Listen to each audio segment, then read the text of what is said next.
has a unique knot today in the audio cable. What am I gonna do with old water? Let's have a glass. I'll just put it in the glass. Can't be more than a glass of water in this thing, right? We'll just use the tubes to why is my voice weird? Ah! I need to warm up my mouth.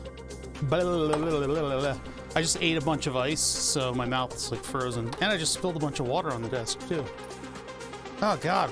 Yeah, my mouth's not working correctly. You hate that? Hey Walrus, how's it going? Hey Walrus, how's it going? Fucking hell. God. I crunched on a bunch of ice and now my freaking mouth doesn't work.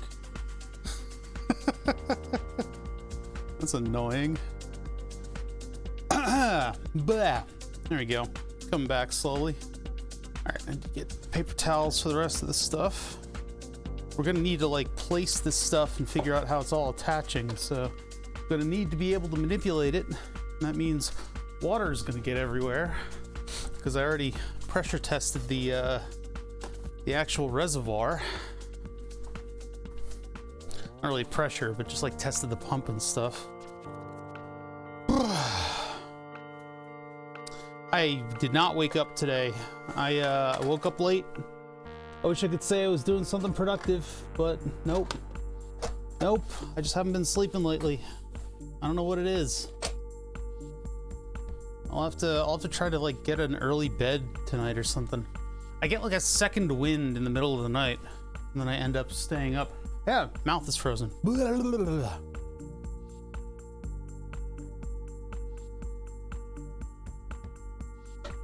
Yeah. Okay, there we go. All right. I'm awake, I'm alive, I'm doing stuff. Let's get this stuff done.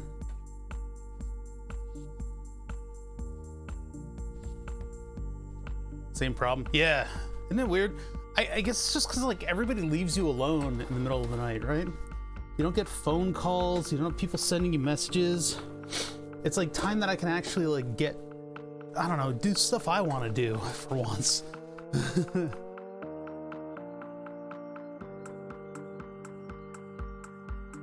Ooh. How's drinking water making me burpy? That's weird. Hold on.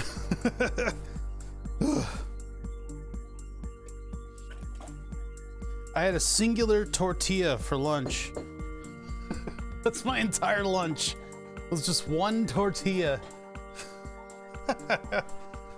I don't know if that's gonna like repeat on me or not.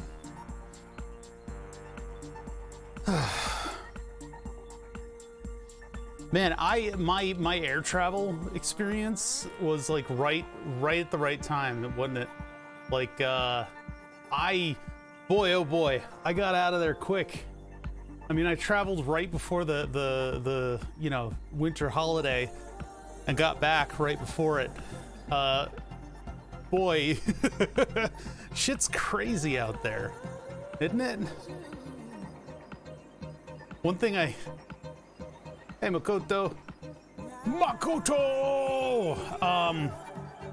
One of the, standalone complex reference.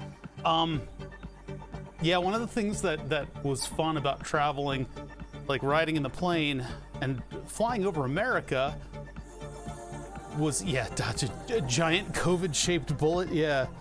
One of the cool things was looking at the window. And when you look at the window, you see these tiny little houses. I mean, they're probably normal sized. They're probably, you know, the houses are probably normal sized. It's just you're really far away. Probably. I'm not really sure. It could be a model. It's only a model. But yeah, looking out and seeing the one little house that's by like a sodium lamp. A sodium lamp, just they're orange, right? And they last forever. Chippercorn. Hey, thank you for the Prime. 22 months. That is a significant amount of time. I really appreciate you supporting me for that long. That's above and beyond. I didn't ask for any of that. No, thank you so much. But yeah, you look out and you see just, you know, the expanse, obviously, of the land, and there's like the reflective bodies of water, which I was using actually to identify where the plane was. So I ate a single tortilla and it's causing me to burp like heavily. Great, thanks, body. Wall reps. I forgot about wall reps. Just that way of saying it. But yeah, you look out and you see all the bodies of water because they're reflective versus the land, which is not as reflective. And then there's like a long road and just one sodium lamp and this little tiny house right now. It's a normal sized house. You're just far away. But there's a house, just like one little house next to it. And I'm like, I wonder what those people are like. Like, what is their life like? Is it a shop? Is it a store? What is it? I didn't have internet on the flight. If I had internet, I would have liked to drop down in Google Maps and see what that is.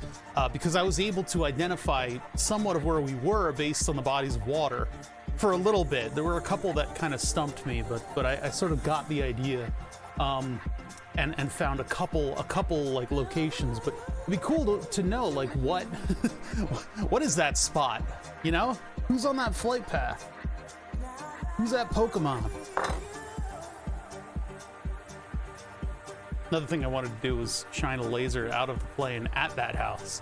I wonder what that would be like if they're like having dinner and then this green, like, just point of light comes out of an airplane going by in the distance. Because, you know, like, the airplane's here and the house is like way out here because my field of vision is limited by the airplane window. So it would be like this tiny little airplane in the distance and just green. It's a ridiculous green laser beam coming at them.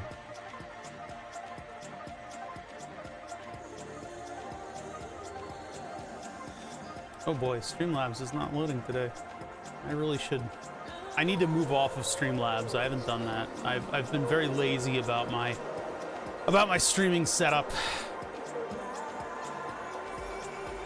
It's hard to change stuff when you've kind of settled in on all the services. Yeah, it would be like moving around quite a bit too. I feel like I could stabilize myself pretty well.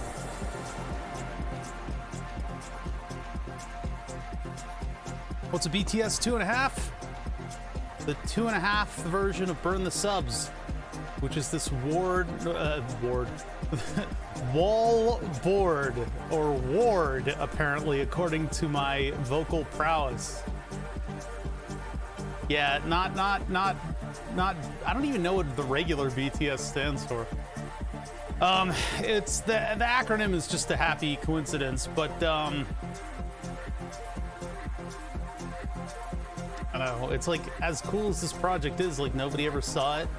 And the guy who literally made a drink water cup won whatever that Twitch Makers thing was. I didn't even enter or know the contest existed. So, but yeah, it's a wall-mounted board. What is designed to burn the names of subscribers. Now we've had 2 versions of it already. This would be the 3rd, and it's actually using a live edge board, so we've got a lot of work to do on this.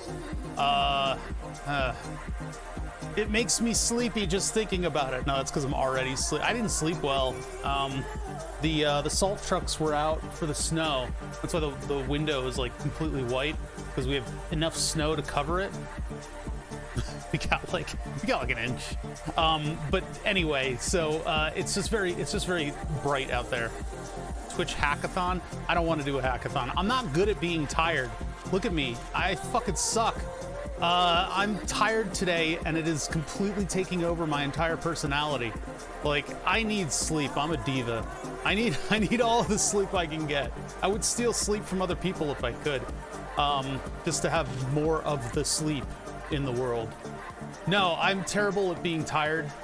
This is something that I've learned through college and high school. I can't function tired. I got dark circles under my eyes right now. My hair looks wet. my coat doesn't have that shine to it anymore. Maybe if I put an egg in my kibble.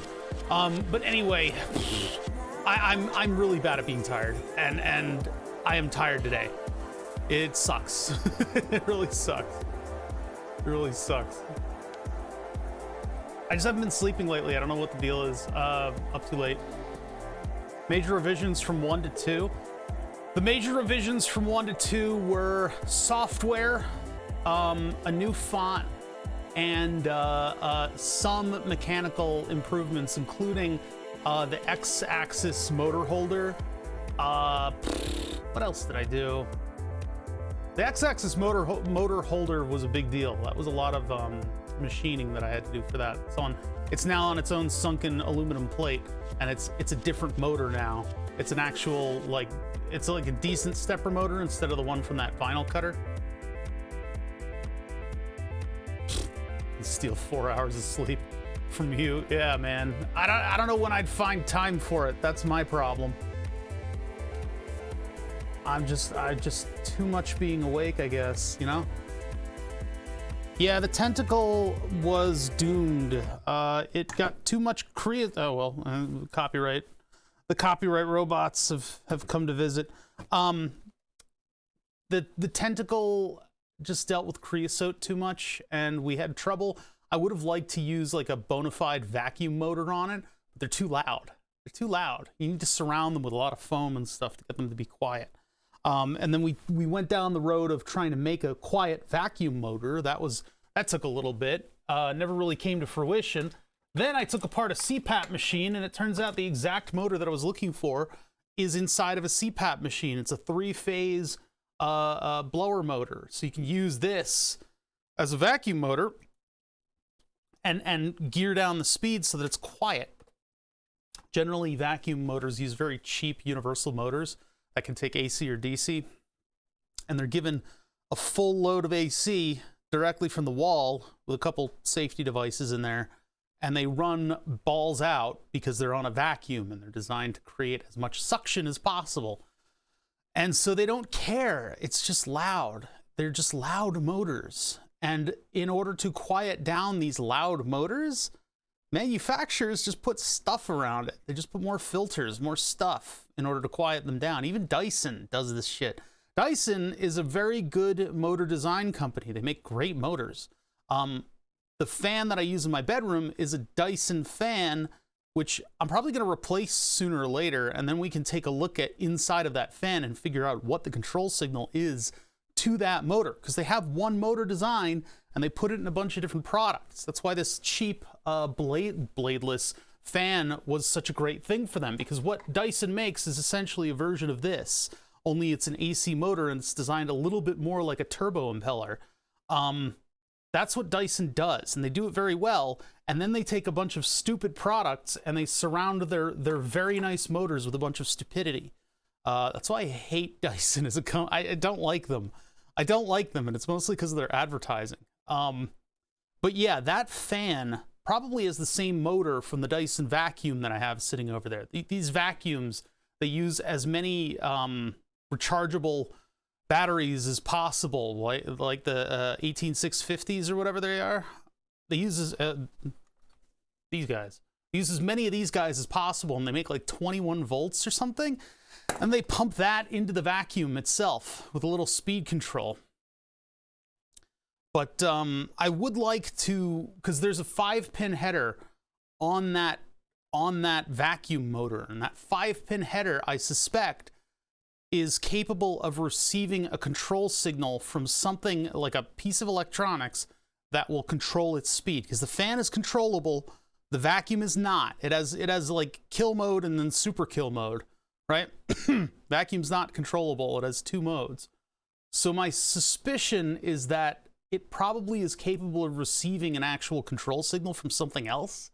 And we can get that from the fan, because Dyson is not in the business of designing its own unique everything for each product. They have motor. They have motor that they worked really hard on, and they'll put motor in a bunch of different stuff. So we can use that. We can use that laziness. I wouldn't call it laziness, but we can use that principle possibly to derive the control signal from my braking fan. The fan's broken. It's like the bearing is going on it. There's like a very high-pitched noise when it starts up. I think it's something only I can detect, but anywho.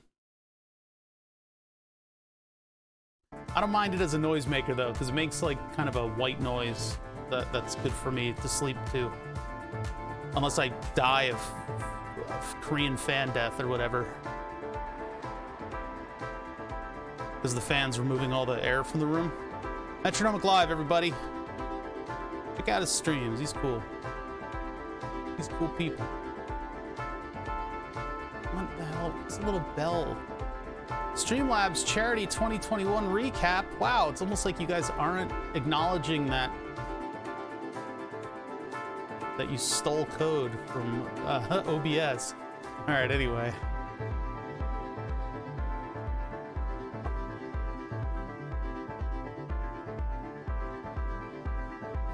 Yeah, Dyson is like, they make good meat and they put it in a bunch of different sandwiches. And I'm okay with that. I'm okay with that.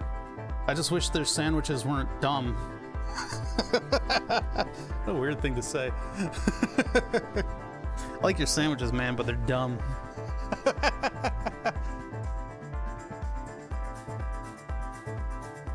Last year's Channel Point Hackathon ran from February 1st to March 31st. Damn. I don't want to do a hackathon because I'm not good at being tired. I get whiny. You guys don't want that. You don't want that from me. You don't want me to become whiny with how tired I am. I'm tired.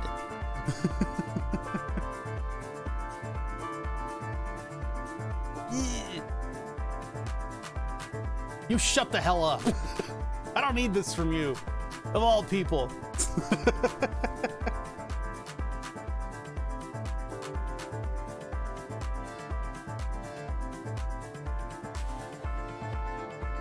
Oh yeah, one of the things that they did when we landed, I'm looking at my notes, one thing they did when we landed, fucking America Airlines, like as if it's not bad enough out there, you know, out there in the world where literally every single space possibly available for humans to gaze upon or listen to is covered end to end with advertisements, right?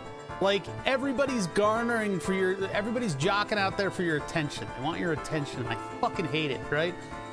So one of the things when I'm traveling is the plane lands, right, in Oregon. American Airlines flight lands, believe it or not, in Oregon. And they start shilling for a fucking America Airlines credit card. Yeah, exactly. This is thank you for flying. This flight is brought to you by a generous contribution from Raid Shadow Legends. Use the code American Airlines to sign up for Raid Shadow Legends today. Fucking hell. Like they shilled their own credit card. They're like, hey, you want to use some miles? You want to gain some miles from this fucking flight? I'm like, what? Like, yeah, fuck you. Buy our credit card. That way we can saddle you in hopeless debt for the rest of your life. Watch this. Shut up. God, it sucked. Raid should pitch to the airlines. You have something there? Oh God. What if they covered the walls in ads on flights? Ads or AIDS? I can't tell. One's an autoimmune disorder, and the other one is something joke about advertisement. I don't know if these screws are actually going in. They kind of seem to be. Kind of like that offset bolt. Walrus double wall reps. Walrus, thank you for subscribing. We have Amazonian Walrus in chat. I feel like we pull heavy on the sides of Walry. Put a server in the plane to make it play. Oh God. Now, hey, sign up for our in-flight Wi-Fi. That's stupid expensive. I mean, it's an airplane. You can understand why they have it. Paid. Bonding over wall reps. Like, yeah, I understand that they need to have special towers in place so that they can do the wireless communication and get a lot of bandwidth for like hundreds of passengers potentially, right? I mean, I didn't realize it was. He's doing a talking heavy stream. Metronomic's doing a talking heavy stream, so I gotta actually mute him while he's talking so that I can talk. He was like, I love it when Metronomic comes into chat and he's like, sorry about talking. I'm like, no. Don't apologize. It's your stream. Is it satellite? So it's going up, not down? Oh, that's interesting. I didn't know that. I guess, yeah, it makes sense because, you know, you've got your airplane going, you know, from place to place on the globe. It's better if you have a satellite above that because then it more consistently points in a direction. But yeah, like, I understand paying, you know, why the Wi-Fi is paid, but man, could you imagine? Could you imagine? Hey, sign up for Wi-Fi today and play Raid Shadow Legends with our fucking code.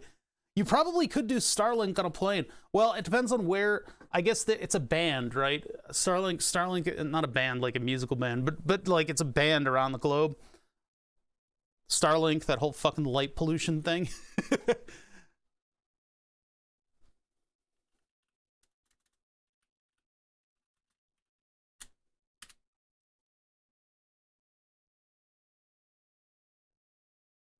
This whole business here, this light pollution.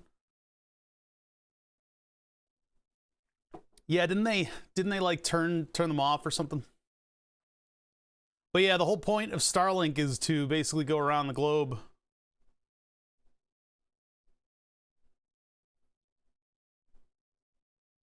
With these little guys, with these little satellites. So I wonder if on the airplane you could use it. Certainly not during takeoff. Yeah, they're zooming in on this. Yeah. Right, and they should. I mean, yeah, it would be silly for them to be this close to one another.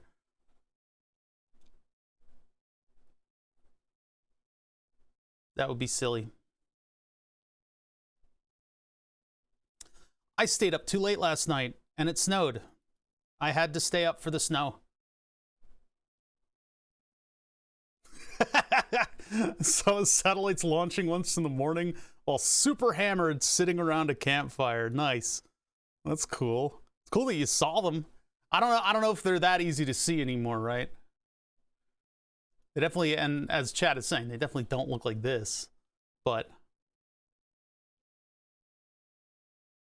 yeah, pretty cool. Oops. Oh yeah, did you see that that meme with the drones over Mexico or whatever?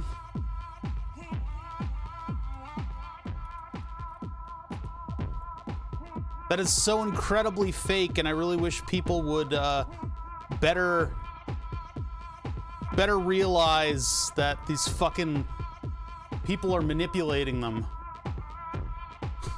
Right? It's like, this didn't happen. It's so incredibly fake looking. Ugh. Is that rattling part of the song? It sounds like a speaker's breaking in here. Might be the mixing level. Not my mixing level. My mixing level's fine, but... Bruh, we gotta work on this control panel today. I gotta make some progress on it, because tomorrow's gaming.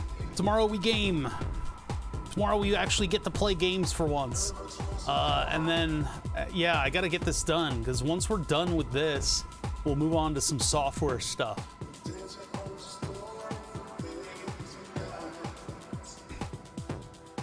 Oh, does anybody have an alt? Hey, Trade Splatter, thank you so much. Can't believe I'm still not getting burnt. How fucking dare you? Ban him. No.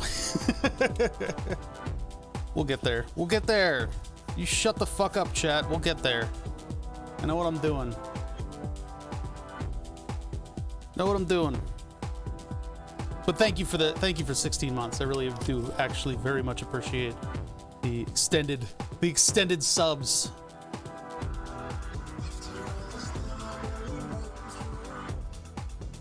I have an app on my phone called Physics Toolkit, and it's supposed to be an amalgamation of a bunch of different sensors that the phone has. It's very useful for some stuff, but it's only able to read the accelerometers. It actually doesn't mess with the, it's not able to get the GPS for some reason. And I would have loved it to do that during our flight, because the flight, like, I want to see what the miles per hour is and everything like that. Because I had a captain on the flight back, the long one, the one from Phoenix to Philadelphia, who the flight was late because a bunch of fucking idiots from LA didn't land fast enough. Fucking LA people, you know, they're always fashionably fucking late. But they landed late and then got into the plane, and then we took off like a bullet. We were going like probably somewhere upwards of 400 miles an hour getting back. The guy was able to, in spite of it leaving an hour late, shave like half an hour off of the flight because of the tailwind and everything too. It's now a parasocial relationship where I feel that you owe me things. God damn it. I know I set up that expectation when I built Burn the Subs, but Flight Radar 24. Yeah, I should have gotten that ahead of time. I want my like a physics toolkit style app that actually works, you know? That actually works. I'm gonna take a heartburn pill because I'm hiccuping pretty hard, and it would be annoying if I let that take over the stream. Okay, I'll just take the anti-moisture pellet that they put in, the little can of desiccant. I'll just take that. Mistress is waiting for him.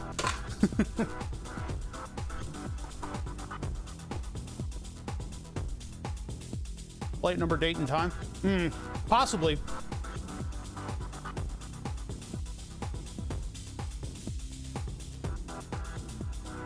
Hey, it's free food. I'm not gonna let it go to waste. I'm chewing it right now. I got these famotidine chewables that have like a little bit of a minty flavor. And actually got a sextant once. Bought it from a sailing shop in Nantucket. It was an old, crappy little thing. They probably charged way too much for it.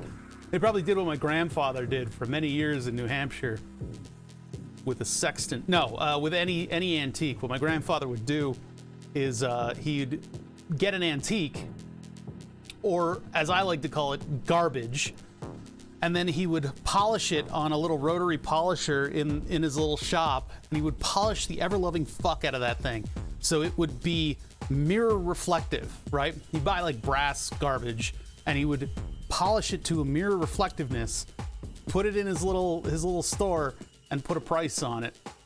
And it wasn't, I don't know how official that shop was, because it was literally just in a barn. And he put a sign up. He put a sign up that said antiques, and then yuppie tourists driving through New Hampshire would stop in Center Sandwich. Let me tell you, Center Sandwich is a hub of activity. It is, the nightlife is insane there. It starts at 9 p.m. But no, people driving through would stop and buy antiques from him. Fund his retirement. What's Louis doing? Blue? I don't even know. Monkey balloon game. All right. Louis was telling me to get an arcade emulator that has a pretty good driving game on it that I could try with the wheel. I don't know if I'm gonna get to it this weekend, but because this weekend we got to do my summer car. That's what we're gonna do. I already announced it on Twitter because I hadn't tweeted in like a year. But yeah, what I want to do is tomorrow I want to get the wheel, dust off the wheel, strap that to the desk, and we're gonna do a little my summer car. But it's winter. You shut the fuck up. Anyway, yeah. So I want to do the rally. No, the wheel hasn't hurt me. The thing about the wheel, and you know, I like to be parabolic with it. I like to kind of hype it up a little bit and say how dangerous it is to have a 2 horsepower 3-phase motor behind the wheel. Thing is, it's only a little bit larger. It's only a little bit larger than your typical wheel servo, right? Your typical direct drive wheel servo. It's great. It has a lot of force to it. I can overpower it. I can overpower it with wheel. I don't think, I think maybe in like an extreme circumstance, it might be able to injure me a little bit, but overall, it's not that powerful. It's not incredibly powerful, right? It's not like off-roading. If you have like the linkage in a car, that's like physical linkage. If you're off-roading and your wheel like hits a rock and bends suddenly, you're not supposed to put your thumbs in the wheel. And so I still don't put my thumbs in that wheel. But I think if I did, I don't think I'd get too much of an injury, right? Maybe a little dislocation. I think it might be sore the next day. Other than that, I don't think there's a hell of a lot that can happen there. I think it's relatively safe. Not sleeping is like highlighting this part of my face. I don't like it. I also gotta lose weight. What else is new? But yeah, I think in my summer car, that'll be a huge advantage. But I also have to be careful because in my summer car, the terrain is ridiculous. It's not like Dirt Rally. Not quite like Dirt Rally. That's a personal opinion.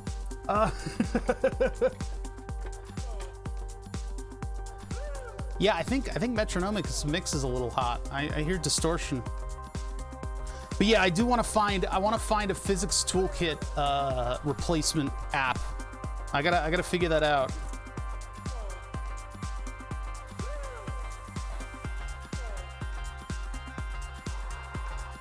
So it snowed. It snowed in Philadelphia. We got like an inch. We got a little over an inch of heavy snow. I'll tell you something. I like owning a station wagon, but holy fucking shit, can that thing hold on to snow? You know, having a roof rack, the rails of the roof rack be like a railing that just holds snow on the top of the car, and having that extra surface area on the top of the car. My car holds a lot of snow. I'm gonna cough. Bah. Bah. Station wagons are best in going sideways. Amen. Amen to that.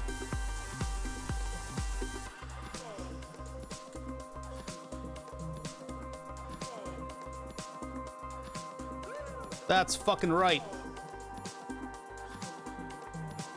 That is the appropriate usage of a 750. Right there. That's right. I know what station wagon that is. 240. Rocking it. Rocking it. Good old 240. On a Scandinavian style road. Got the 240 again.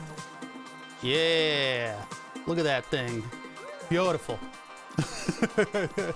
You get all that extra weight over the back. Sensors multi-tool. Sensors multi-tool. Okay, let me I'm gonna just like open that up in another window. The thing about streaming is I'll fucking forget about that by the end. Sensors multi-tool. I'm just gonna Google it. There it is. It's on Google Play. Cool. I'll check that out definitely. Because yeah, the physics toolkit can't read my GPS, and I was really disappointed. I was looking at the accelerometers during takeoff, but the data wasn't quite functional for me. That is not a station wagon.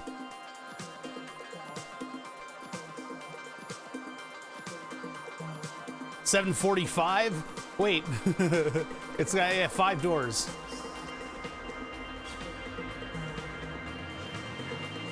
Volvo has kind of a strict numbering, or used to, back when they were Swedish. Then they were Chinese, then they were Ford. Or was it Ford and then Chinese? I know that wheel, I have it in my summer car.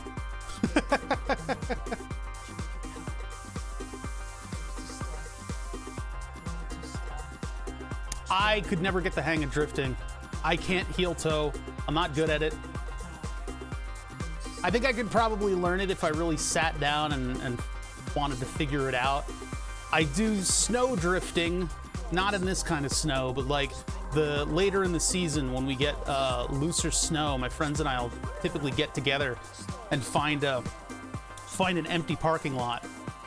I would think these are decidedly not all-wheel drive. This era of Volvo, I don't know if they had all-wheel drive then. They were definitely rear-wheel drive though. The Swedish-made ones.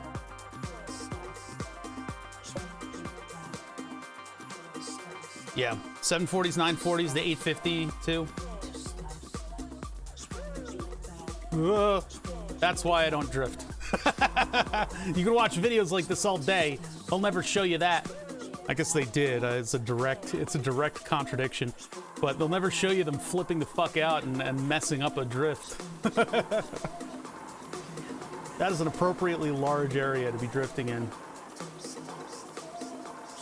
I can never get the hang of it though.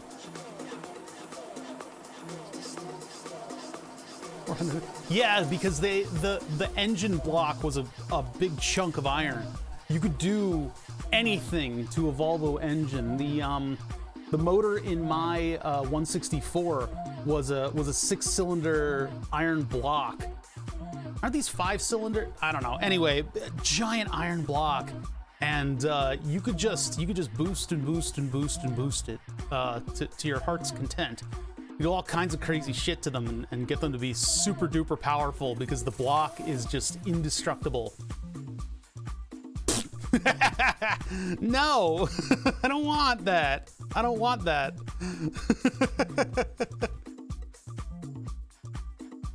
Yeah, the gearbox is super solid. The poor tires. They're supposed to be old tires that you use on those. You're supposed to be using old tires when you're putting your My Summer Car on the dyno. I would like to. I did tune the 4-barrel carb. I tuned that carb, and I think I got it kind of close, but I could be wrong. There's a whole procedure where you look at, like, you move one and you see how it affects the average to try to get them all to be even. Oh boy, I think cylinder 3 needed the most attention out of any of them, but I think I got that relatively well tuned. I may check it with My Summer Car edit, which means taking it to the dyno would be totally fucking useless, right? But then if I check it with My Summer Car editor, then that's kind of cheating, isn't it? But then again, I could just take it to Fleetari and have him tune it. I know. So I'm not doing it. Maybe I'll check the numbers to see how close I got it. He said hi to me at some point in this stream. Metronomic. How are you cheating? My Summer Car edit. The 4-barrel carb. Hey, Dusty Pawsy. The 4-barrel carb, the 4-part carburetor, you need to tune how much, I guess, the fuel to air mixture for the 4 cylinders, and you only get an O2 sensor for the output. So you're supposed to individually tune the 4 carbs. Yeah, I got the racing carb. It made a huge difference. The car's fast. The car's fucking ridiculous. But you need, because one of them, it doesn't come tuned, right?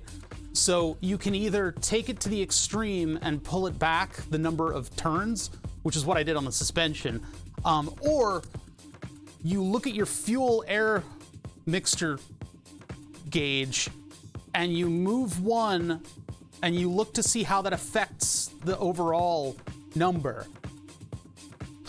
And then you tune it from there, right? What is money shifting? I don't know what that is. M. Cyric, thank you for following. I'm not double clutching or granny shifting because it's not that old of a car. Double clutching is for a specific kind of car. This bass is distorting and it's bothering me. I actually did that on the highway in My Summer Car. I was driving and I was like, oh, here comes the turn. Downshift, downshift. Oops, downshift, engine dead. And I was like, Alt F4, reload. That was a bad time. There are certain things where it's like, yeah, pistons dancing on the bonnet. I've had a friend have a piston, or no, it was a cam shot out the side of his car at one point, the side of a truck at one point, and I saw the quarter panel with the damage in it. Ugh. But yeah, there's certain things in my summer car where if it goes wrong, I'm not dealing with that. I'm just not dealing with it. It's too much work. I think if anything happens this weekend in my summer car, I'm either gonna not deal with it or I will very much deal with the issue in terms of like if the car super duper breaks, I'm gonna if the car super duper breaks, I'm probably gonna reload. If I win the rally and then the car super duper breaks, or the super duper car breaks on the rally, I'll try to live with my mistakes and go from there. Always build a fresh one. I can always just turn it into Fleetari using the tractor and go fix it. Fix it, Fleetari. Any price. And then I have to go chop wood.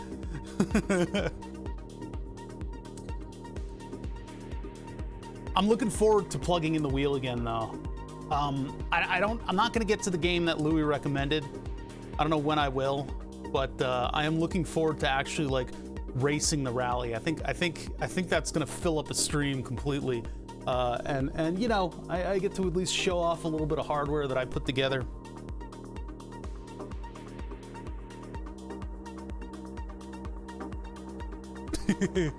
I could be like those people who speed in a snowstorm. You know those people. You know those people.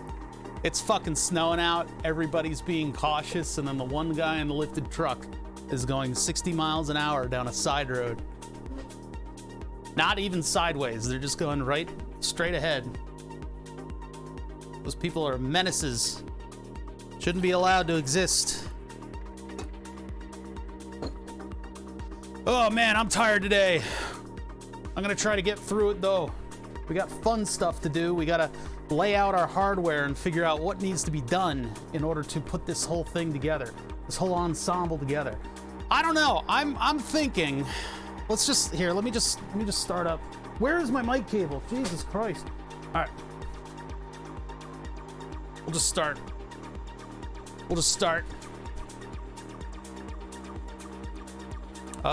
Slowly fade out metronomic. Done. Oh lordy. Oh, that was the mute button. That was the wrong button. I didn't sleep last night. I'm very tired today. I'm gonna get through it because I didn't stream on Thursday. I thought I was getting sick. Actually, I thought I was getting either a cold or fucking COVID. But I feel okay today. If symptoms persist into Saturday, I'm gonna be in trouble. I have COVID tests. I haven't really been exposed. I haven't gone outside in like a month, so I think I'm all right. I think I just didn't sleep. It's just me being a stupid streamer and not going to bed on time. You know, you'd think I'd 2 years of this fucking keep not trusting the outside, keeping away from people. You'd think I'd be better about going to bed, right? Got it via Discord. Yeah, I got it from Gonad over Discord. We got a little intimate in the PMs there. Good luck fixing your sleep schedule. It's unfixable at this point. The only problem is I would sleep past noon if I didn't have to stream. So the stream is the only thing keeping me anchored, and that's not good because I should be getting up at like 9 or 8. Honestly, I should be getting up at 7 like I used to. I should try to re-implement that and actually get to bed at a decent time. But it sucks. It's tough. I'll figure it out though. Usually my method of doing this stuff is just fucking pulling off the Band-Aid, right? Just do it. If I start getting up earlier, I'll be, bodies aren't used to the super dry weather. I had like a runny nose for a couple hours yesterday. I don't understand how that happened. Like I wasn't eating spicy food and I had a runny nose. What is that? Very strange. Hey, Krillin. Very strange. Anyway, I'm a little testy. I'm a little tired. I'm not a flatulent testy like Gonad, but you know, my patience isn't super long. But we need to figure out the layout on this thing a little bit. So I'm just gonna power through. We'll do this, and then tomorrow I'm gonna pull out the steering wheel and we're gonna do some gaming with it. We got to set it up in my summer car, so I got to figure that one out. I don't know who that is. Is that somebody in the electronicsosphere that I should know? I don't know who that is. Yeah, I mean, Simone Gertz had like fucking brain cancer, and then Strange Parts got hit by a pipe and has like brain damage to get over. Famous actor. You know him. I don't think I do. What has he been in? Copy, paste. I don't know. Something about dead celebrities. I don't know. Oh, that guy. Oh, that's sad. Well, 94 though. I actually do know the guy.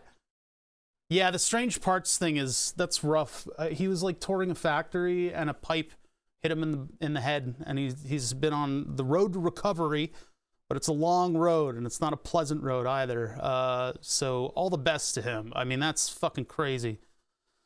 Oh God. But yeah, I mean, he at least tweeted out, you know, an update and everything on it. But I think he's just like closing stuff down just because it was going to be a long road to recovery for him. That's fucking right. That's terrible.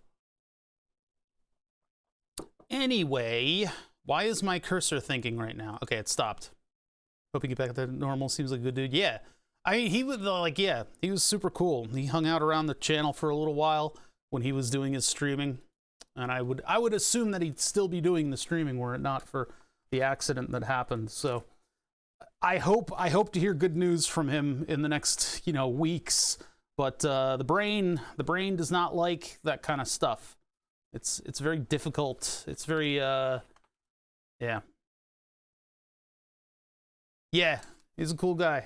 He was hanging out around here because you know, these YouTubers, these electronics YouTubers that come over to Twitch, sometimes find my channel. And they try to get a little bit of a reference as to how they should go about streaming.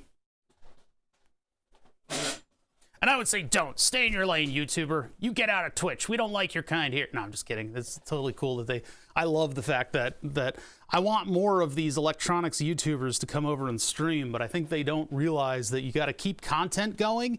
You basically need to be a radio host on Twitch. YouTube, if YouTube is public access television, Twitch is the radio station. You gotta keep the visual and the audio thing rolling. You need to keep stuff happening on Twitch. And my stream is much of a podcast as it is. I do try to at least keep content rolling around here, right?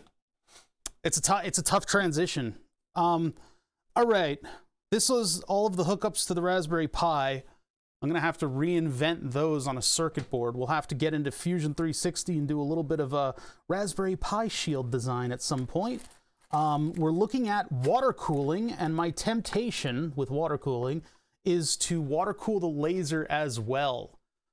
Got the CPU temp on my Raspberry Pi running at room temperature. You put it outside, nice. The Raspberry Pi. Listen, this is totally and wholly unnecessary. This right here, this little guy right here, this little guy, that little water block. Oh boy, I really need to wash that thing out. That little water block on the Raspberry Pi is it's totally fucking pointless. It's totally pointless. The Raspberry Pi, at least the 3B Plus, has it actually has a really functional ground plane. The ground plane, what is designed to soak up the heat from the processors and stuff. It really works well. If you look at a Raspberry Pi when it's running, the whole Raspberry Pi is the same relative temperature because all of that heat is being dissipated into a very robust ground plane that covers a lot of surface area. So the whole device is actually cooling the processor. It's a very good system. And I'm actually surprised with the Raspberry Pi 3B Plus, at least. I haven't gotten my hands on a Raspberry Pi 4, and I didn't mess around with the earlier versions because who needs an entire computer for their project until we got to a project that required a couple different threads running at once. I didn't really have a good use for the Raspberry Pi. I didn't consider what it could actually do for me that a microcontroller couldn't. But one of the goals for Burn the Subs 2.5 is to get rid of the extra microcontroller, what was controlling the digital motors, the digital motor controllers, and was running the cooling system. So we've got to take the parameters from this. I have to find that code. Luckily, I have a file server where everything is, but I have to find the code for this, and we got to turn it into Python so that this can digitally output on one of its pins when it starts up, I guess, and configure the motors to run properly. You can't have my capacitors. You couldn't handle my strongest capacitors, adventurer. Potion seller, sell me your strongest potions. Anyway, water cooling a Raspberry Pi, totally fucking pointless. But we're doing it because I actually bought this little cooler for the motor controllers. And the motor controllers, it turns out, don't really get that hot. We can trigger the cooling system off of the motor temperature here. And it works okay. It keeps them cool, but they're not going to even nearly reach the temperatures where they skip steps. That X-axis motor, we put it under extreme load in order to get that temperature out of it. But on an RPi 4, you would benefit from the water loop. Really?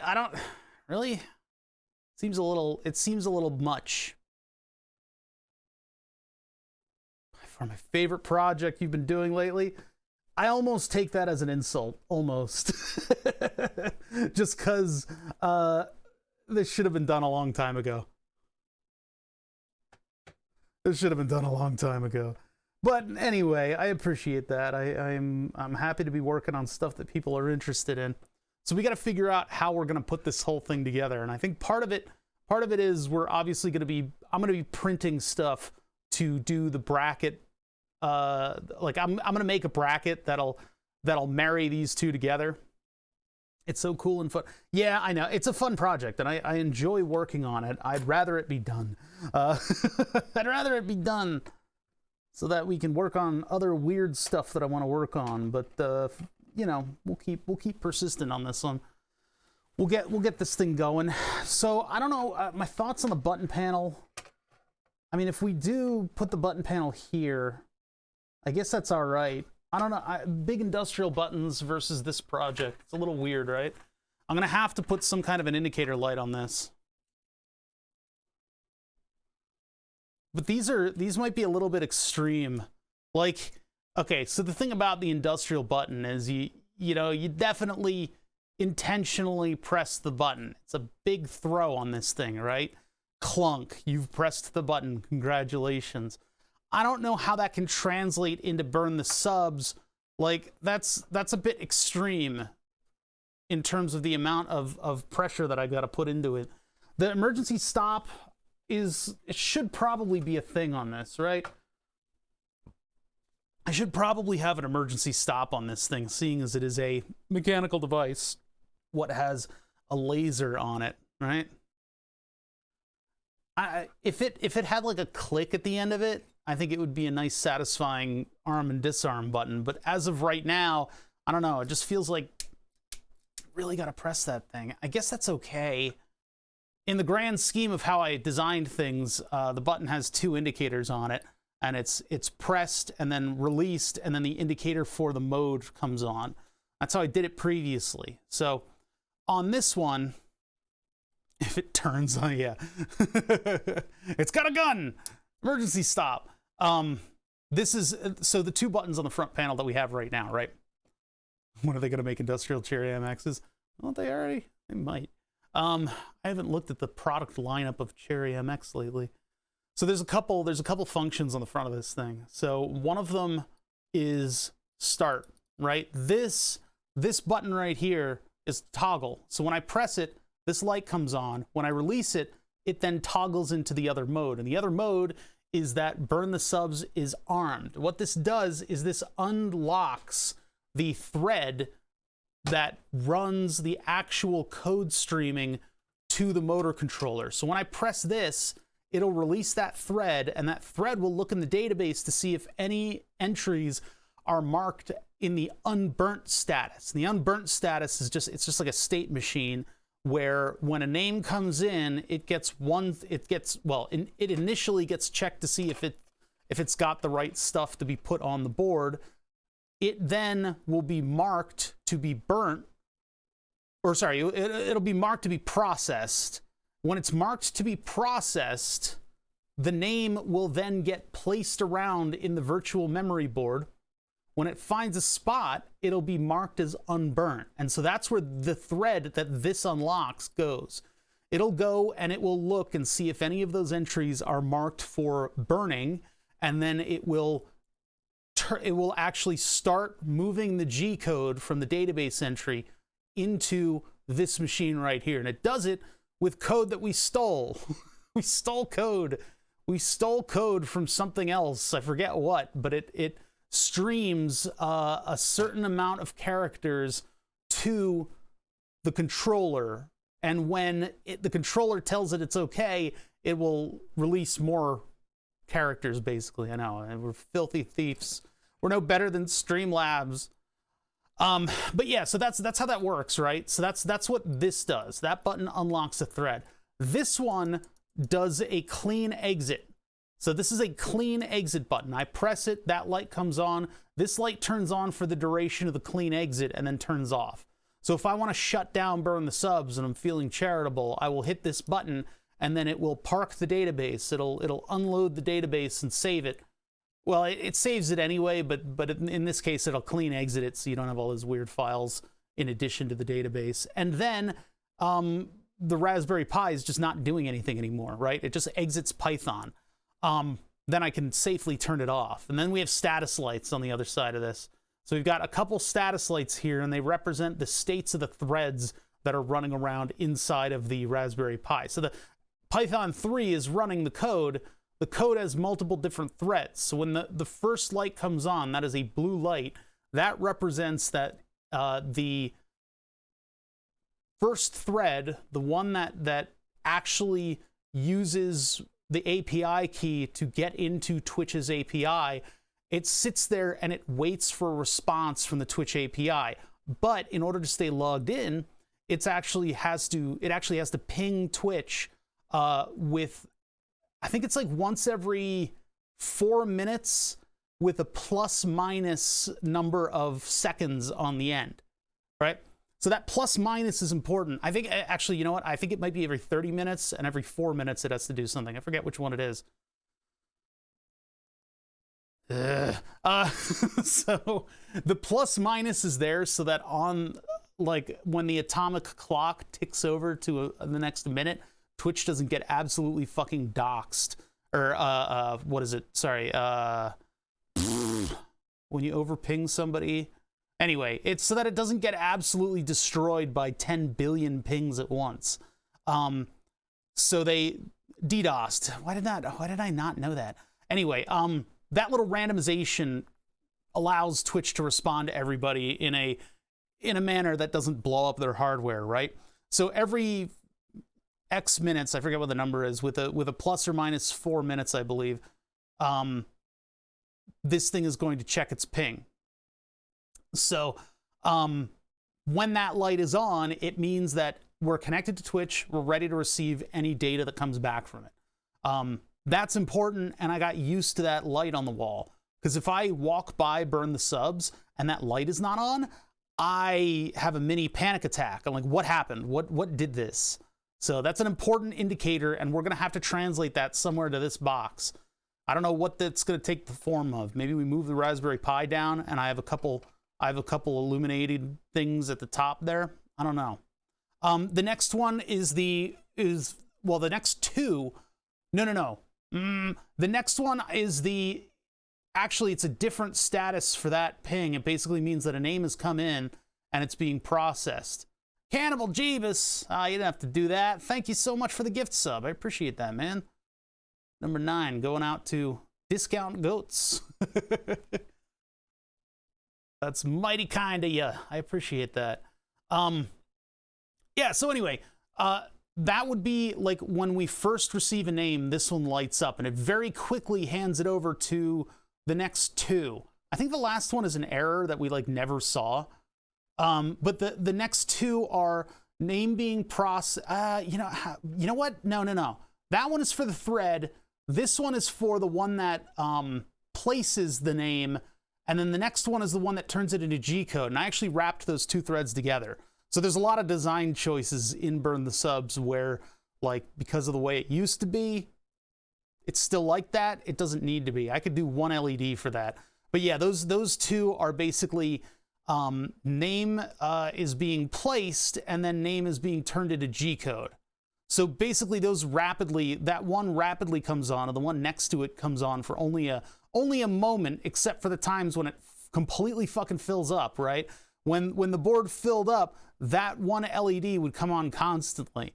Then the next LED is one for a name needs to be burnt in the database. So that light will only turn off when all the names in the database have been burnt. So when I turn off Burn the Subs and I lock that transmission thread in its own little loop, if somebody subs in the off hours time, all of that stuff will happen all the way up until streaming it out to the motor controller.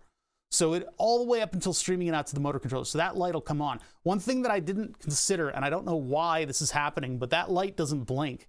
That light is supposed to blink when there's more than 10 subs in the database that haven't been burnt. So there are times when I uncatch that thread and it's actually running where the LED will blink like it should, but when this thread is parked, this doesn't blink, but it still turns on. It still turns on when there's a name. I think maybe my blink code just needs to be moved, but it's just silly that light doesn't function quite the way it should. Very strange. But yeah, you get the cascade of lights, and then that last one turns on up until this thing is done burning it. So it'll stream the code, and that light will stay on all the way up until the name is completely burnt. And the last LED that never got any use, I believe, is some kind of an error LED. Like if something goes wrong, that LED comes on. It's not really necessary to have. Generally, it's log into the Raspberry Pi and figure out what's going on. And that's the LEDs on this panel. I'm not going to be using this panel again. So I got to figure out how I'm going to be doing indicator lights. I mean, if we're going to make buttons, these big industrial bastards, that means that I got to put the indicator lights somewhere else. So on pressing this button, I guess I could have an LED all the way up here come on and off. I mean, the only problem with doing that is that I need to program it. I need to actually make it say stuff that's relevant if I do a Nixie screen. Here, let me get one of those out. I got a whole bin full of them. Whoa. Okay, whatever just dropped there, I hope it wasn't important. There we go, there's the bin. It's right here. Yeah, the old control panel for Burn the Subs, the original Burn the Subs 1, was behind plexiglass. Actually, I think this one was supposed to be behind plexiglass, and I never got around to it. No, it was the old one. The old one was behind plexiglass. Which wasn't bad. I mean, I kind of like that, but... So I got these things. These are not Nixie, these are VFD screens, vacuum fluorescent displays. They're from a company that I like, Noritake e-tron. I kind of wish I had a more, a more comprehensive one. Discount Goats, paying it forward by gifting a sub. Hey. Oh, actually, that's what Twitch told me, paying it forward. I just said that just because. Hey, thank you, Discount Goats. That went to Bill for short. I guess he likes being called Bill. His real name is Billiam. Billaford. I got a couple different displays here. One of these is just straight up LCD character display that has no electronics on it, somewhat concerningly. I don't know how I'd use this. I don't really want to. The other ones are vacuum fluorescent displays. Oh no, this one's a regular character display. I don't like these. I guess they're okay. Lurking while I'm on a call with a vendor. Hey. Yeah, I think a lot of people do that with my stream. I think that's why my gaming numbers weren't anything to write home about, because a lot of people who watch it work because it looks like work, especially when I'm programming. I don't know why. I don't feel like I'm at work. I guess you guys do. Lurking is always fun. Yeah, right, Highwell, you liar. Vacuum fluorescent character display. I have a couple of these, and I like them a lot. I actually really like the look of these. They're really cool. I'm always at work. Yeah, so are we all, huh? Twitch needs an F10 boss key. Well, there was that, so that thing that's making the rounds is totally fucking viral now. Hey, Bill for short. Also doing the pay it forward thing. Oh man, you guys are gonna infinitely... It went to Mr. Smith. Mr. Smith, do you know why I've brought you here? Agent Smith. Neo. You think that's air you're breathing with no mouth? I'm Mr. Smith. Anyway, God damn it. Why am I laughing at my own fucking... Anyway, this is tempting. This is very tempting. I don't know what I would make it display, but I guess this... Twitch is in the Matrix. Well, we already had Mr. Anderson is one of the regulars on this channel. Mr. Anderson. I don't know. I mean, this is tempting because it is the perfect size for this sort of thing. Whatever the hell this project box is, have a scrolling oh bother URL. I mean, I guess I could display stats and status on it, right? We have, yeah, like a progress bar. I don't know how. Listen, I'm not gonna. Microsoft still doesn't know how to make a progress bar. So what chance do I have, realistically, to program an actual functional status bar? That's what I mean. I mean, it could flip in and do different stats for the board. I could do that. It's going to take up a couple pins, but it's probably not going to take up any more than all of my status LEDs. I'm a big fan of status LEDs. No, yeah, look, fully utilizing this display would not be difficult to do. I could have it give a status, put the name up, how many lines of G-code it is, and maybe have it count down the number of lines during the burn. That would be functional information that I could put on it. Being as intelligent as I am, you know, everybody gives me credit for being like a smart streamer. Those who actually acknowledge my presence tell me I'm smart. I don't believe it because look, I put on this whole board, this whole entire fucking setup, right? Look at this long board on my wall, and I put the control panel right here, as fucking far away from the camera as I think I could possibly ever manage. I'm not that smart. Why did I put the camera all the way over there? Also, my thoughts on water cooling the laser itself would be if I could either get a block and put it on this, or I could drill a hole through the side of the metal bracket right here and put a fitting on either end and just have tubes go out and away. They'd have to be small silicon tubes though to fit in this run. It might not fit actually. No, you know, water cooling laser is probably not advisable. I would need a larger run for this this drag chain. Looking at it now. The old laser heatsink looked cool. I liked the garbage appeal of it. I liked that it was garbage that I utilized because I bought like 5 of those things. Yeah, but I mean, I don't know what I'm going to be able to do. There's enough metal around the laser right now that I think it'll cool on its own just fine. The new version, Burn the Subs 3, when we get back to that, I very much would like to put water cooling as like the primary laser cooling feature. Sorry, hold on, I'm hiccuping. This is what happens when you just eat a tortilla with butter on it for lunch, huh? Blah. Whew. Okay, there we go. Once my stomach settles, I'll be in much better shape. I think we are going to use the VFD. I can't get over how cool this is to have all the electronics just like this, and then we'll have a circuit board over top of the Raspberry Pi or under it. I could drop down and put it under, but then all the hookups would be under it. Yeah, much like what's his name, whatever that fucking senator is. I'm getting emotional over semiconductors. He doesn't have COVID. He doesn't have COVID. He's just breathless for the plight of semiconductors. Fucking people. Those fucking people.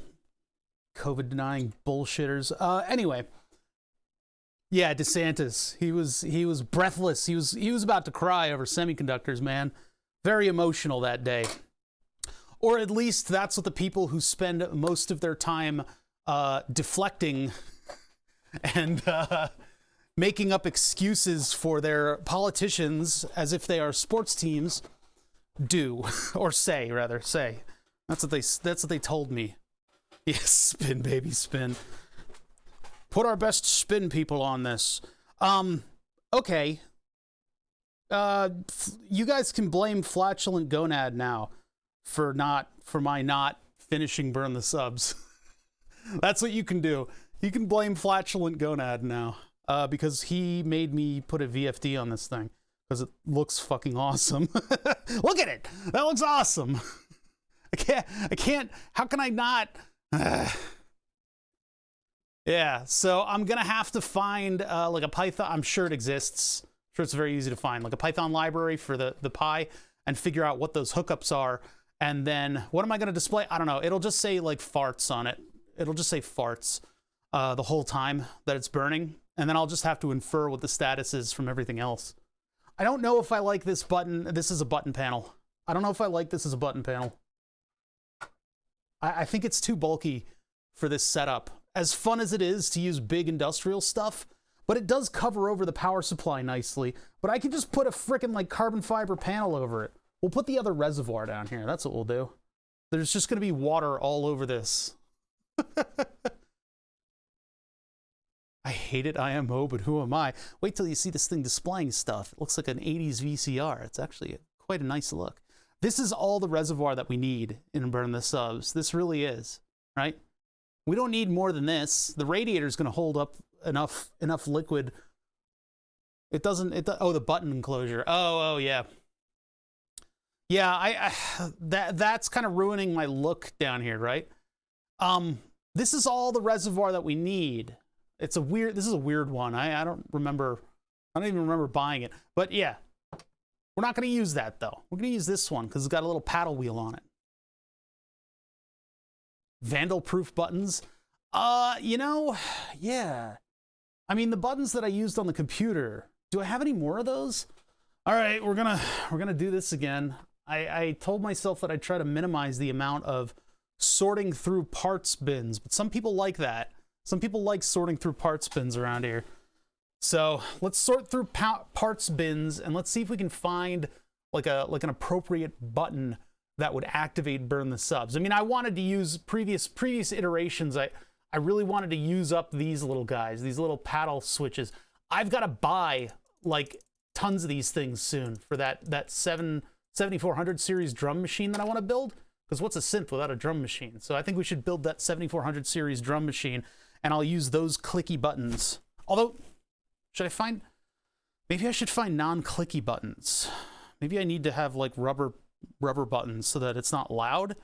I guess it doesn't really matter. Okay, Tom Thinks. I keep equating Julian to Tom Thinks because they're both people I'm building stuff for. Julian doesn't give a shit about how loud the buttons are. Tom does because his whole setup has the sensitive microphones around it, and if he pushes that button, it goes thump, and it's audible on the mic. That's really bad. Julian is pumping music to headphones or giant speakers. Either way, a little clicky noise is not going to get in the way. So I gotta consider that. And also, if I'm just building it for me, I don't really care about the clicky buttons either. Yeah, Tom Thinks is wonderful. I don't know if you discount goats. I don't know if you his Roland voice changer. We built a physical button that sits on his desk. He's got two of them. He's got the only two in existence, but they're like a large button carrier. Basically, we built out of an old controller. And yeah, he does. I mean, boy, Tom is a software genius, to be honest, creative and software genius, because he was able to program Adobe Flash, is it? No, it's, yeah, I think it's Flash. He's able to program Flash animations such that it makes it look like he's actually live animating stuff. Whereas in reality, he's actually just a hologram. But anywho, we provided him with that button. So I'm actually in his credits section now, which is kind of cool. I don't think I really deserve it, but... Oh yeah, these connectors. I don't even know where to buy them anymore. I don't know about these things. Tom is just advanced AI. Yeah. Yeah. Yeah. I don't trust that guy. He's his setup is like catered specifically to him. I don't know if I could run that. He's got a lot of very special stuff going on in there. Have my thermals not been... Hold on, properties. Yeah, they've not been... There we go. Feels a little better. Even though we're not doing anything that requires a thermal camera. Yeah, it's like those people that come into my stream and go, why do you have a thermal camera?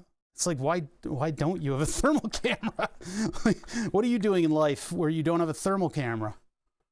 Yeah. I haven't been able to actually do anything with this connector, and I'm still not going to be able to do anything with this connector for Burn the Subs, but this is one of my, if not my favorite part that I have in this shop. Let's do a dual. Shows you, yeah, my Elgato desk heater. That's a good thing to call it. I still have that psychotic fucking thing with all the buttons on it. My $300 mistake or whatever. That thing I need to configure and get running. I'll install the new Bar Raider app that'll allow me to do all the camera configuration stuff, and then I'll get that thing running on the streaming computer. My God, that's a lot of buttons. But I'll have less folders in this, because that's what I do. I have folders for the different operations that I do. Like if I go to the overlays section, that's where I've got my overlays. If I go to the scene selection, then I can actually get to the gaming section over here. So what I can do is I'll transfer this to the big stream deck. I'll have more stuff at my fingertips. And I guess that's good. But this takes up a lot less space. Sorry. Whew. I've got like ridiculous heartburn today. Because I decided to have diabetes. That's pretty much what it is. Some days my stomach just will not let me function like a normal person. Anyway, the connector that I think is possibly one of my favorites is this little guy right here. It looks like a miniature DB connector. And this is from, I believe, Scientific Instrumentation. Yeah, just don't have diabetes. Just don't do it. Yeah, what's wrong with you? This little tiny little DB connector. I believe it's off of Scientific Instrumentation, but it's got like, it's got like shielded connectors or something. It's very strange. I guess they're not shielded, but they're just like these loop connectors. If anybody can find information on this, if I could like buy a new one. I don't think I can use 10 wires and Burn the Subs. That's not really going to be functional. We're not going to use that and Burn the Subs, but this is just a cool connector. I can't do anything with it because this is like sealed. So I don't know. It's probably more of an OEM sort of thing, but man, this is a cool freaking connector, isn't it? It's just like, it makes sure that your connections are going to be made, and I wonder if it's aeronautical in nature. I don't think so. No, maybe not. Aeronautical loves to have round connectors. A cool little thing. It's a 10-pin connector on that. I guess I left the wire loom on it, even though I'm not going to be able to do anything with that. So we're looking for buttons. We're looking for buttons. We're trying to find appropriate buttons for Burn the Subs. Trying to find appropriate buttons. Oh yeah, we could have used the heatsink laser can. Not like the can isn't doing anything, by the way. You know, in this one it is, but in the others it's not. It's literally just sitting behind the laser. What is it doing in this one? Yeah, okay. So the circuit board is connected direct. Lasers pressed into the front piece. So this is the actual part that, and I guess heat will bleed to the back part. World of connectors really got out of hand. It's never too many buttons. You want to have a variety. I mean, you know, I could just put in tactile buttons, these little clicky guys, and do it that way, but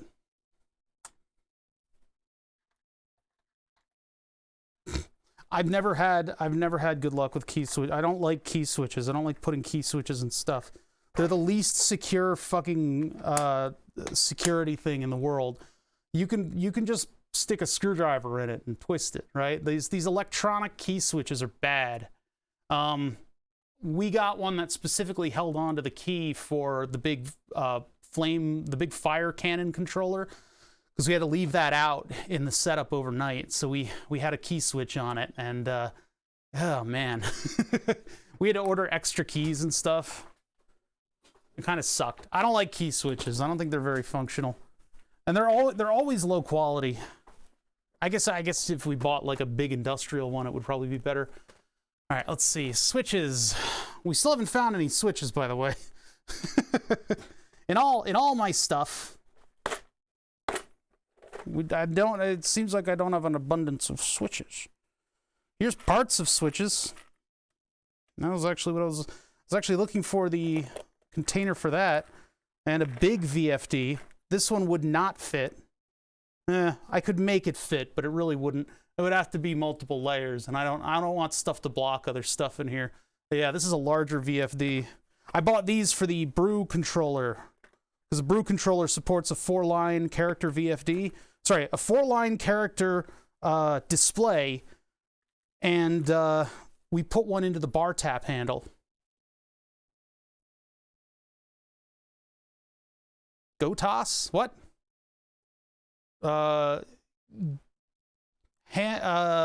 Genitals on tray and sauce. HOTAS is hand on gear, hand on stick, no, hand on throttle and stick or something. HOTAS, yeah. Tacos and sauce. Oh, there we go. Yeah. How did you know? Yeah, this is gonna be the heat sink on the laser, but that was $30 I'm never getting back. That was expensive. That was an expensive heat sink because I liked how it looked. We modeled it in the modeling software and it just didn't pan out. It didn't pan out. That kind of shit happens in development. I hate it when it happens, but it's like the Porsche in cars a long time ago. Maybe not that long. Maybe it was the 90s. But a long time ago, they didn't have vacuum-assisted braking. Because in your car, when you hit the brakes these days, maybe not so much these days, I guess electric cars probably don't have it, but in cars back in the day, you'd hit the brake, and it would open up a valve, and then vacuum pressure would push a cylinder in conjunction with your hitting the brakes. You know, it's kind of a safety feature, especially when you put big stanky brakes on your 944. But the problem with the big stanky brakes on the 944 was that I didn't have room for a vacuum cylinder. I went with a balance bar setup, which means that when you hit the brakes, you're actually hitting two actuators with a little lever in between them, right? You're hitting the lever in between them, and then you can adjust the position of that lever in order to bias the brakes to the front or the back. I was going to go to that setup. I had the pedals and everything. I should have kept them. I should have kept them. I should have kept them. I could have put it in my steering wheel setup. I'm hosted by Rob Oz. Hey, cool, man. Oh, that's cool. That explains all the viewers. I thought, oh no, it's Friday. He's not streaming. Ah, that's cool. I appreciate that. Yeah, but anyway, so I had a balance bar. Oh, we know. I had a balance bar in the car, and so I didn't have the actuator for the brakes, right? I didn't have that vacuum-assisted cylinder in the car. So that brought me to Porsche. What Porsche did, in their infinite wisdom, I guess, what they did is they had a what is it, the hydraulic pump. Well, I think there was an additional hydraulic pump, or maybe they tied it in with power steering. Power steering is a hydraulic valve that puts a lot of extra force into your steering, right? I didn't even have hydraulic steering, by the way, in that car. But anyway, I was going to put in a hydraulic pump that would actually, oh, you know what? No. Rewind that a little bit. Okay, so what they did is they put in an electric hydraulic pump. So there was nothing else on the belts, right? An electric hydraulic pump that would build up a shit ton of pressure that would then be utilized when you push the brake. So there was a different, like, it was like a boost cylinder that would go in the path of the brakes, and then you had hydraulic fluid going into that. But the problem with that is that there's not necessarily going to be a huge amount of extra oomph, right? No assisted steering on a sports car. It sounds dangerous. It's not. If you get the gear ratio right, it's totally fine. The only issue with that, and there's much better feedback and stuff, because you don't have that extra hydraulic step in there, right? You're directly connected. There's fewer steps between you and the wheels moving around. The only problem with it is when you have to parallel park. When you got to parallel park, that's when it becomes a big issue. Because then you actually have to get over the force of the wheels on the pavement when they're not moving. But when you're driving around, there's not a whole lot hindering the wheels from turning. In a crash, you could probably be in trouble if it's a direct connection. Not a car guy, so I'm not familiar with physics. So that's good. Hey, that gives me a chance to teach, right? When you hit a bump, you break your arms. It's down to the gear ratios and stuff like that. I mean, I guess that could probably be a thing, but when you hit a bump, you're not supposed to have the wheels go in weird ways. It's called bump steer, and you do a lot in cars to mitigate that. But what Porsche did is they insisted on having assisted brakes, and they didn't have vacuum pressure, and they didn't want to put more burden on the motor. So what they did is they used a hydraulic pump to build up huge amounts of PSI. But the hydraulic pump can only build up PSI, right? It doesn't supply necessarily the hydraulics that are required at all times, especially when you're doing a lot of braking. So what they included with this thing is what was called the grenade. And it's literally just a pressure vessel with a diaphragm in it. And so what would happen is, as hydraulic fluid filled up the grenade, the diaphragm would push up against it and expand and compress nitrogen in the cylinder. And once it needed all of that high pressure hydraulics, it would release it. But man, is it a dangerous item to have? But I was going to put that into this car. It would have been cool too. I never got around to it, but bringing it around full circle, right? Where did this tangent even start? Bringing it around full circle. That was a mistake purchase. That cost me $500 that I'm never going to get back. Developing, building, and creating stuff is prohibitively and annoyingly expensive, especially when you have the wherewithal and the peace of mind and the intelligence to say, that's not going to work. I'm not going to do that. It sucks. All right? So don't beat yourself up over purchases like I do. That's what I was trying to get at. That was that whole tangent, man. I actually brought it back. Full circle. Full circle. Yeah, so tomorrow we're doing the My Summer Car Rally, but with the steering wheel. So that's going to be an important thing. That's tomorrow. And I was told to poke Rob Oz when I do it. This is a headphone cable that I really wish I had a use for. It's a zipper. It's a zipper headphone cable. I may set up the wheel on my own if I can actually wake up in the morning, because I don't want the stream to just be setting up the wheel. I will have to tweak and tune it a little bit, but I think most of the tweaking and tuning is set to max. Set wheels to stun. Well, I learned lots from that. Dins, I can't help you, man. You're beyond the reach of my education in the way that you play My Summer Car. It's incredible to listen to. and I'm sure it would be fun to watch, but man alive. Everything I hear from you is frustrating. All right, I'm looking for switches. We're looking for switches. Yeah, oh, it's you. I still like that my first interaction with Timo, when I decided to start streaming My Summer Car a little bit, was to immediately bully him by hucking a gas can through his window. Timo, I need stuff. Crunch. Of course, then he charged me for the window and I had to reload. In the early game, that kind of stuff is no bueno.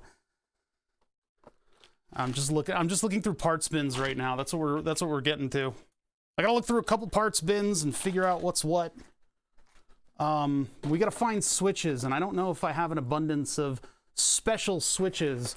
You'd think that would be something that I just have, right? Oh, here's a couple.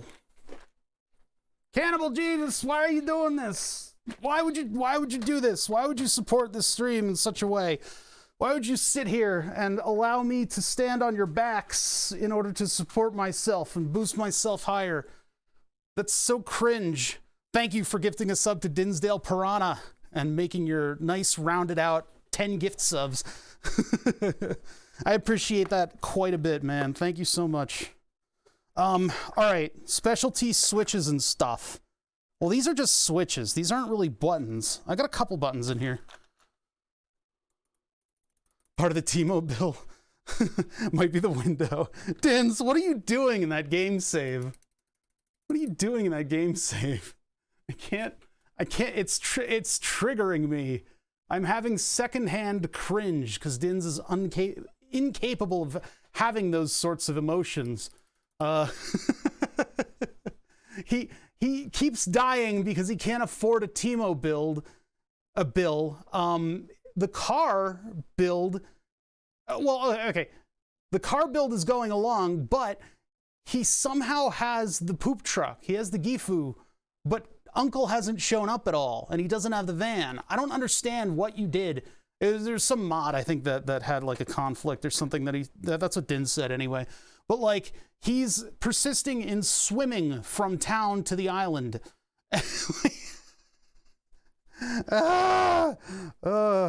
I mean, My Summer Car, like if you play it, oh, is the online mod? Yeah, it's weird. You need to reload that. You need to reload that, Dins. You're in this like unrecoverable loop of just dying. Dins doesn't need to do shit. He can do whatever he wants. It's a free country for now. But yeah, it's a free country. He can play the game however he wants. He's actually making progress. It's just everything I hear coming from him is exactly that. Gonad is like a resident expert in My Summer Car, and yeah, you can paint yourself into a corner. That's a good way to put it. You've kind of like put yourself in a situation that's unrecoverable. Dins seems to exist in that zone just automatically. What? Okay, chatty, whatever. It's kind of amazing, actually. Too bad MSC's spaghetti. I think the modding could be so much better. There are some mods. Yeah, I guess it could be a lot better. It's a shame, though. Yeah. It's a shame there aren't more cars in My Summer Car. And I guess the new winter car, I don't know what Topless Gun is doing, man. My winter car, you've got to take care of a kid and purchase the car and then purchase all the stuff that's missing from the car you purchased. Yeah, he is working on my winter car. That's a couple of years, we'll see that. So here are the armored buttons that Gonad was talking about. This is what I wanted to show. There's one thing that I really don't like about these. They're very clean looking. People use them in their projects all the time, right? Very clean looking. People use them in their projects all the time. It's shiny and chrome. I can only use my pinky to really actuate this thing appropriately. My sausage fucking American plump fat fingers that represent how shitty my body weight is can't fit in. I mean, I can kind of get it to click if I push all the way down to my nail. Yeah, they've got the illuminated ring too. Some of them are even RGB. I don't think this one is. No, this one's probably red or something like that. I modified a couple of these buttons for my computer build, but they had larger button areas on them. So yeah, my summer car is easy mode in preparation for the real game. Oh boy, oh boy. Yeah, that's one thing that I don't know. I guess it's the precociousness of Topless Gun, the developer of My Summer Car, is part of the fun of that game, right? Because otherwise you get Monbazu where everything's kind of easy. My Summer Car is, by comparison, absolutely fucking brutal. There's stuff in there that's just in there to make your time worse. Like the spoiling mechanic. I don't know if Topless Gun has ever gone out and purchased milk and put it in the sun, but it doesn't go bad in a matter of hours. Yeah, Monbazu's the Canadian inspired by My Summer Car game. It's fun. It's a cool game, and I like it. It's not there yet. In my opinion, my Express streamer dumb guy opinion. I mean, honestly, I should say I hate it and it sucks, just so that I can drum up controversy within chat, so you guys start typing stuff. But I'm not going to do that because I don't dislike Monbazu. I think it's a good game. I'm excited to see where it's going because it needs a little bit of work. just type more. Just don't be diabetic. Yeah, I got all kinds of weird switches in here, and the only reason that the switches are in here is because I don't want to use them and stuff. Like the classic rocker switch. Ugh. Does it have some electronics in it? Monbazu?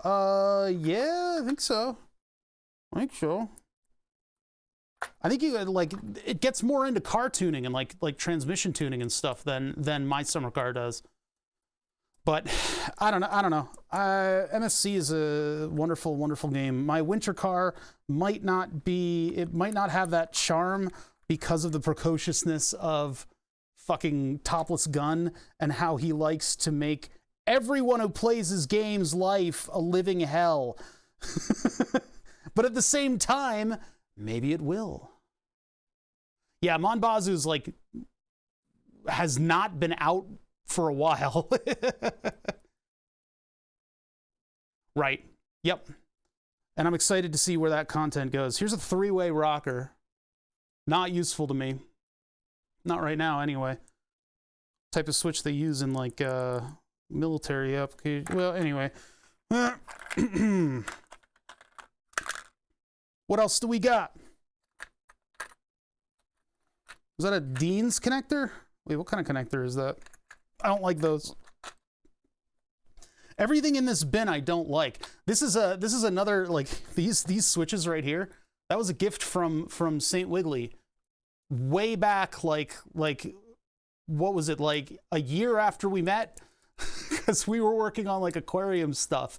And he bought like a random switch bin from one of these websites, like not Alibaba. This is predating Alibaba, but it was like a SparkFun like switch kit or something like that. And so he got a bunch of these different rocker switches, and I have never had any use for a majority of these things. Look at this. Look at how lazy engineers are. This is so weird and dumb. It's literally just actuating a normal slider switch, but it's got a rocker thing on the end. Who did this? Why did this? Why did they do this? Who and why? What was responsible for the decisions that led up to this thing? I don't... No. Meow, meow, meow, meow, meow. No. If it looks stupid but works, it ain't stupid. No. Look at this. This is stupid. Ugh. Ugh. Ugh. Ugh. I hate it. I hate it. Remember these things? The 230, 115 switch? Typically, you're just choosing what transformer coil windings are connected. Makes a cheap, nasty switch look nicer on a decent enclosure. But you've got to have all that separation. Like, if you just have a cheap, nasty switch, you need to have the opening, first of all, for this, if you're just going to replace a rocker switch. PSU detonation button. Detonation switch, yeah. This thing will start fires. You're just choosing what coil windings you actually have on your thing. Yeah, it's literally just a dual throw thing. That was before we decided to make electronics that could actually cater to the two different power systems. I guess I'm putting this one aside. He flicked his PC to 110 when it was on while looking for something on the back. Oh, yeah, you guys are on the dangerous end of that switch. For us, it just doesn't work, right? You flip the switch and the power supply is like, I don't have enough power. Yeah, for you guys, it's a detonation switch. For us, it's just like I've had times where I've had to troubleshoot something and it turns out that they left the power switch on the device. What are these from? These are just like these little ones. They usually have a little compliant mechanism like lever that has a one-way thing on it, but I don't think any of these switches are going to get stitches. This one would suck. This one would suck out loud to put on your device. Because look at that. Look at the moment. Look at the moment lever or whatever the fuck. Look at the actuation of that one. It's dirty and it sucks. You'd have to be able to like grab the switch and flick it in order to make it feel like. I mean, it still flips, but I should probably throw it out. But I think I want to keep it as an example to future generations. That's probably illegal. No, I'm going to keep it for future generations to warn them of our hubris, mankind's hubris in the before times. Same with this one that I hate. I hate it. I hate it. I hate it. I hate it. Yeah, this one is an illuminated rocker. I like these because they're illuminated. I like my illuminated switches, but none of these are appropriate for burn the subs. We need buttons. We need buttons. We need buttons, and the problem is I need literally exactly what these big industrial buttons do. I could use an emergency stop, although we've never really had any reason to have an emergency stop, especially on the board. But the board is a thing that's physical, right? It's a thing that moves around. That gantry is going to move around. I promise. I promise it'll move around. I really do. I'm so sorry. This project's been taking forever.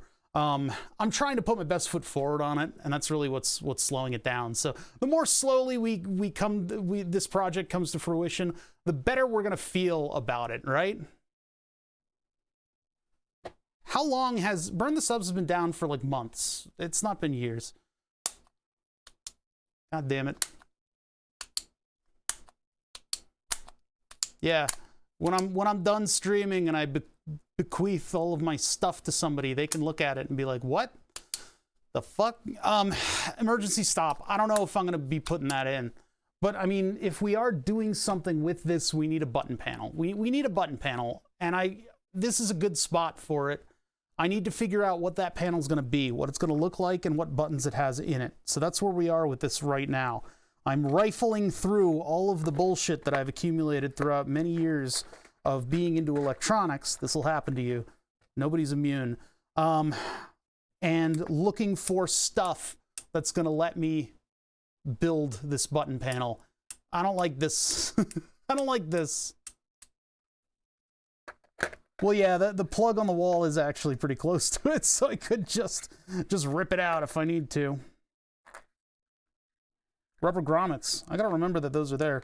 These are for that DB connector that I'm using in the 3D printer. And these are just limit switches. I can't use those. They would work, but... No, I'm not doing that. It feels like a set. Yeah, that rocker switch, straight from the 70s. Probably was built in the 70s. I don't know if I can check a date on that. Oh, hello. Oh, hello. I don't think I want to use these though. That's my only problem is I don't actually like any of these. I don't actually like these. Little sunken red button. And my finger fits in it. That's good. But I don't know. It doesn't have like a click to it though. It doesn't like click. I got plenty of them though. listen, we were gonna make a button that raids, but you can't raid through an API on Twitch.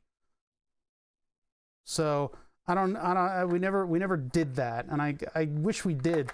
I want like a big Staples stop button or something. I was gonna use an emergency stop button to do it, to just press and raid. Why is this wet? It's not wet anymore. Why is that bin filled with weird oil? Ugh. I don't know what that is. What's being built?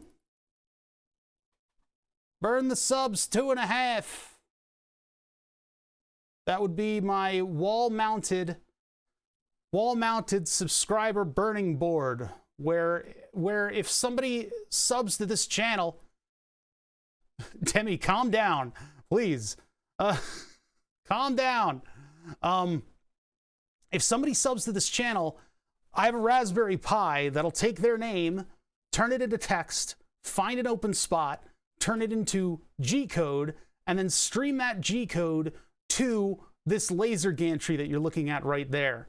And it'll burn that name onto the board. Nerdherfer 91, thank you for the follow. Hey, on my plane or something? Wait, on my Play-Doh What? Thank you for the follow. Anyway, that in spite of chats trying to fucking trigger me over not getting any projects done around here, that board has been a feature on my channel since the beginning. A little bit after the beginning, and then I partnered, and then yeah, Bob's your uncle. But anyway, that board is the reason that I've been popular over the years. Dare I say popular? I don't know. But anyway, it's down right now because the previous 2 boards have been completely filled up. They filled up with names appropriately, and that's cool. You guys are great at supporting people. So what we're doing right now is we are rethinking the hardware of the board. And so that brings us into a little bit of an exploration of what's in my parts bins. I hate to have a stream where all I do is look through parts bins, but at the same time, I don't know what stuff I got. This shop is out of control. It's the least organized thing that I have. These have a bit of a better click to them, a little bit.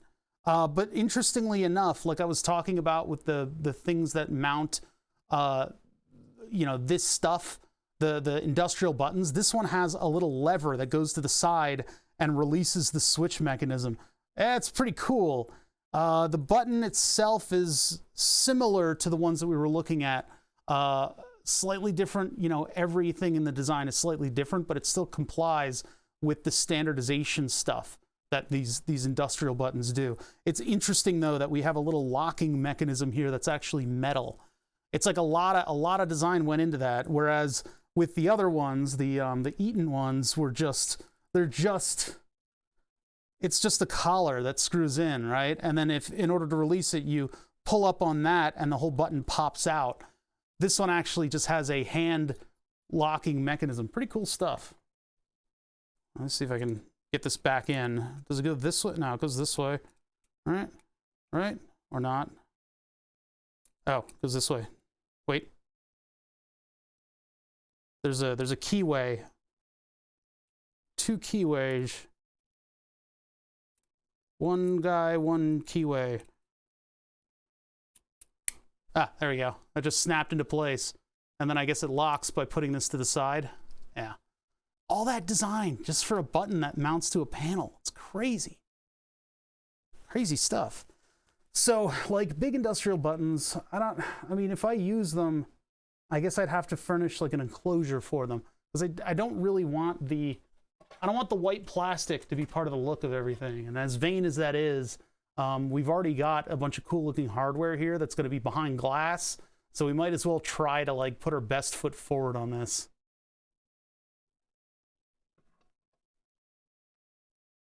Yeah, who makes this? This one is Alan Bradley.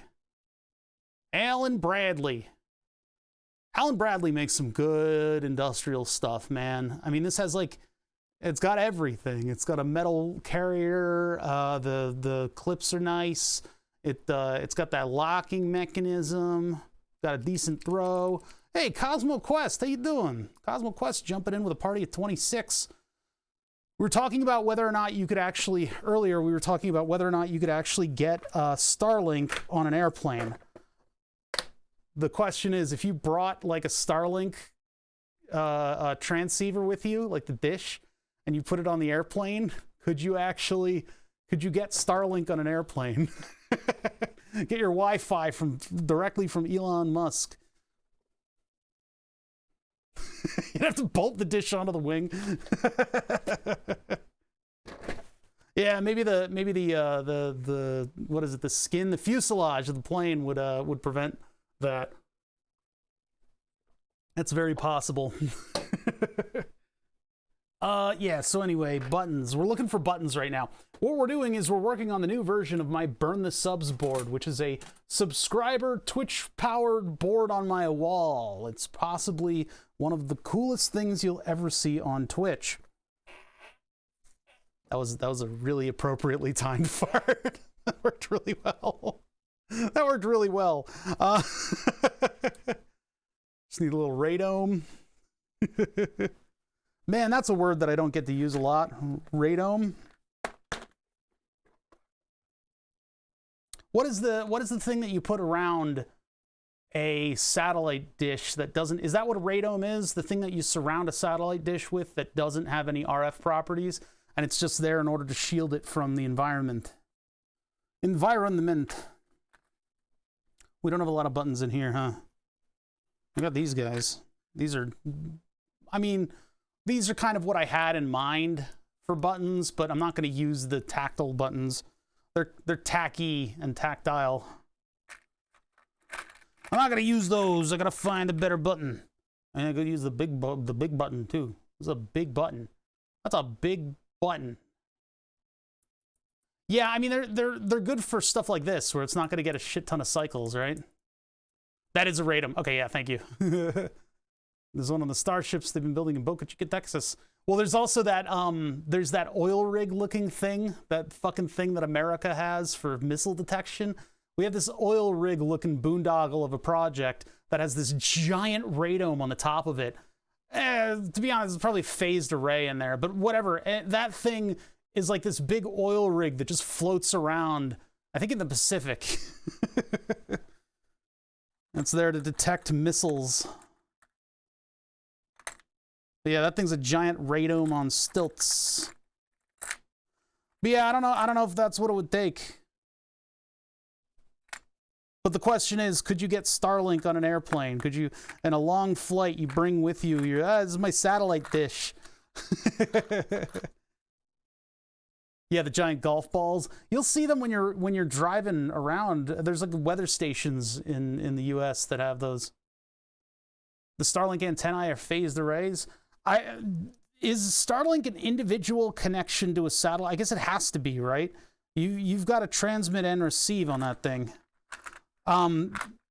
Iridium has a system of satellite data that you can use. You can actually get an Iridium account and the little receiver, and you can do, it's like 25 cents a message, but you can send system messages up to Iridium. The reason it's so expensive is that every single one of the customers using Iridium has to be on a physical antenna on the satellite.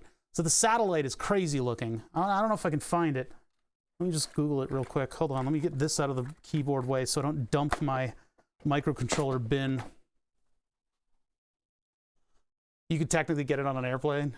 That'd be cool. Oh God, I can't type because there's stuff in the way.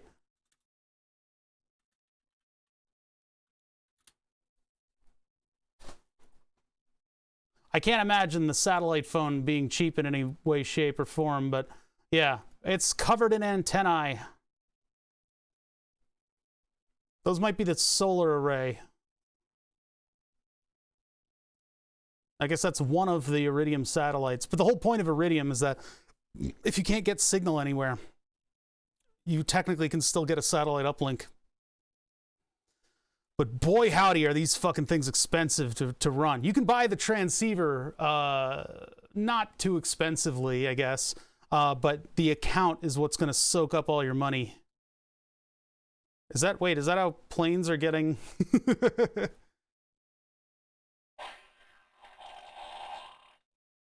Use it on my Garmin InReach. Oh, cool. Are those antennae or are those solar arrays? I thought those were antennae on the 4 panels. I think they are. I think these are iridium, or these are RF, because there's the solar panel. It's all the way in the back there. I think Demethyl's letting his kids set off farts. Motion neon. I don't know what that is. No, wait, I wanted to visit the page. Save points for idiots. This is iridium 77. 77 chemical element, periodic table iridium, launched in 1998. Funded by Iridium Communications Company. Built by Motorola, huh? It's iridium 77, but there's 66 satellites. These people are out of control.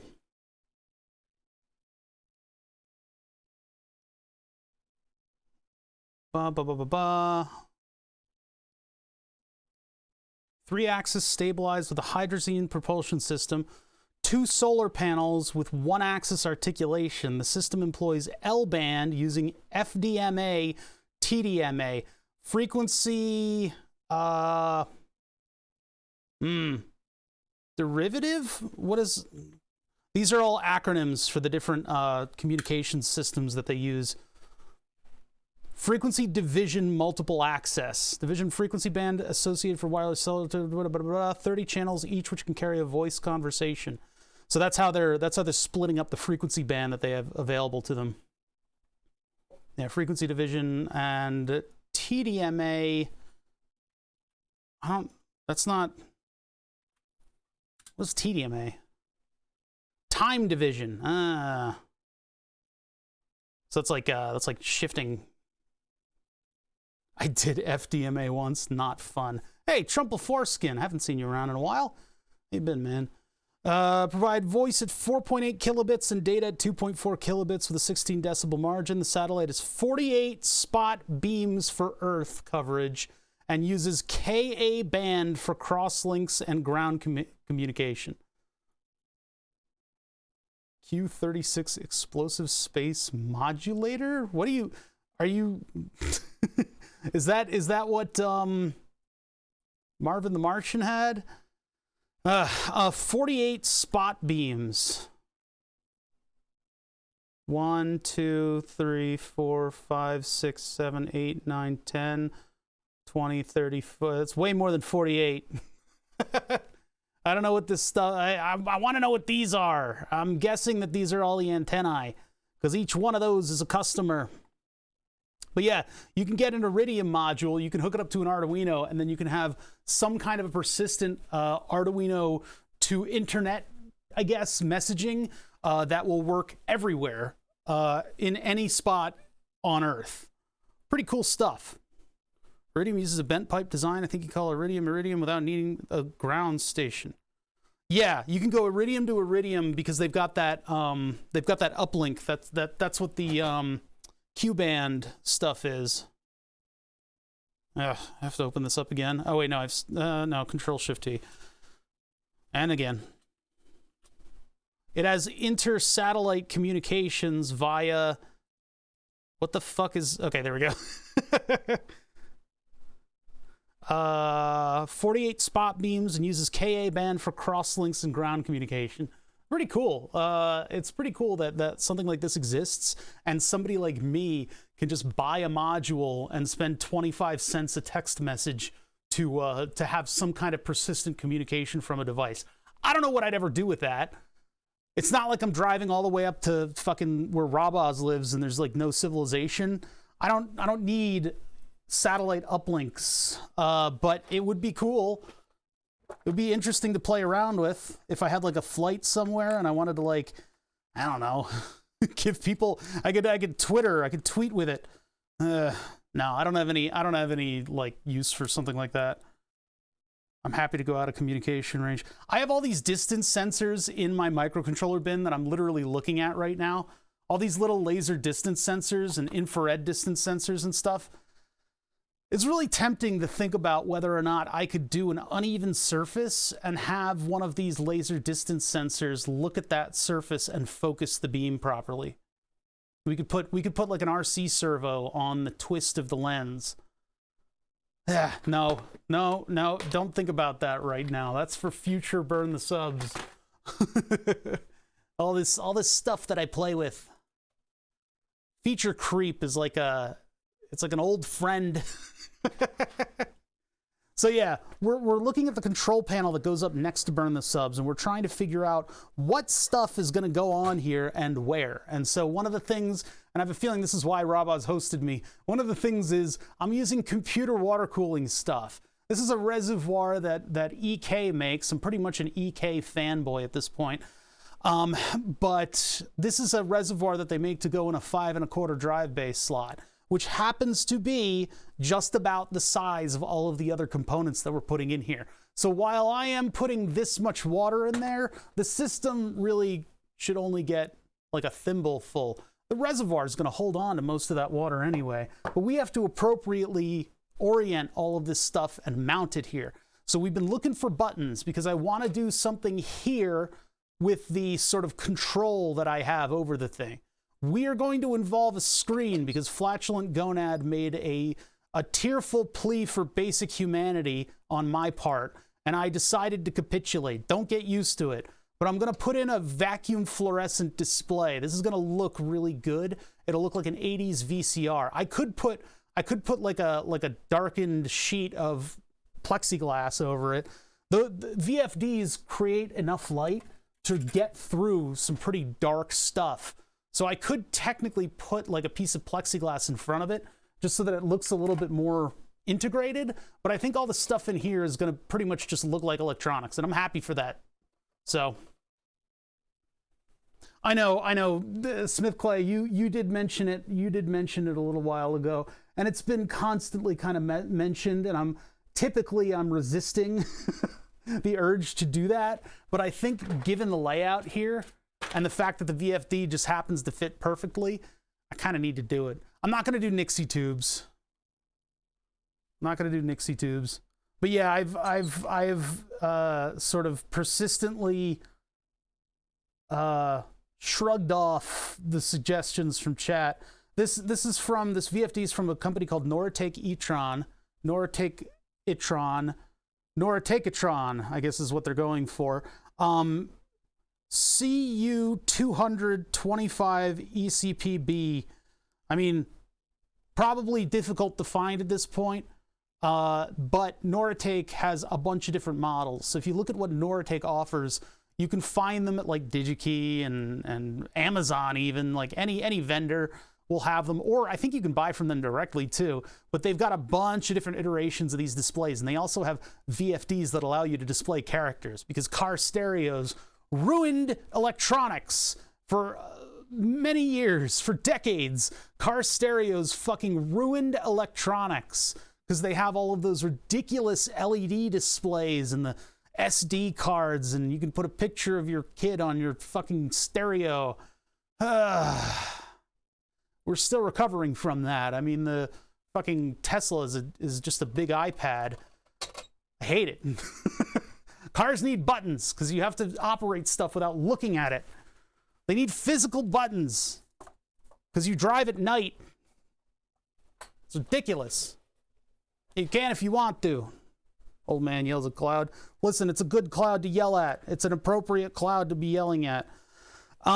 So if I'm going to water cool it, which I am, I wonder, so two things.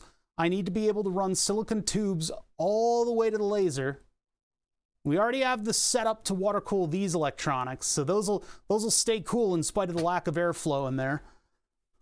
There is going to be a lack of airflow unless I keep the back open, but I think what I need to do is I need to design a panel that holds all of these things on standoffs and mounts to this, and then that panel is going to just have stuff that pressure fits this onto it.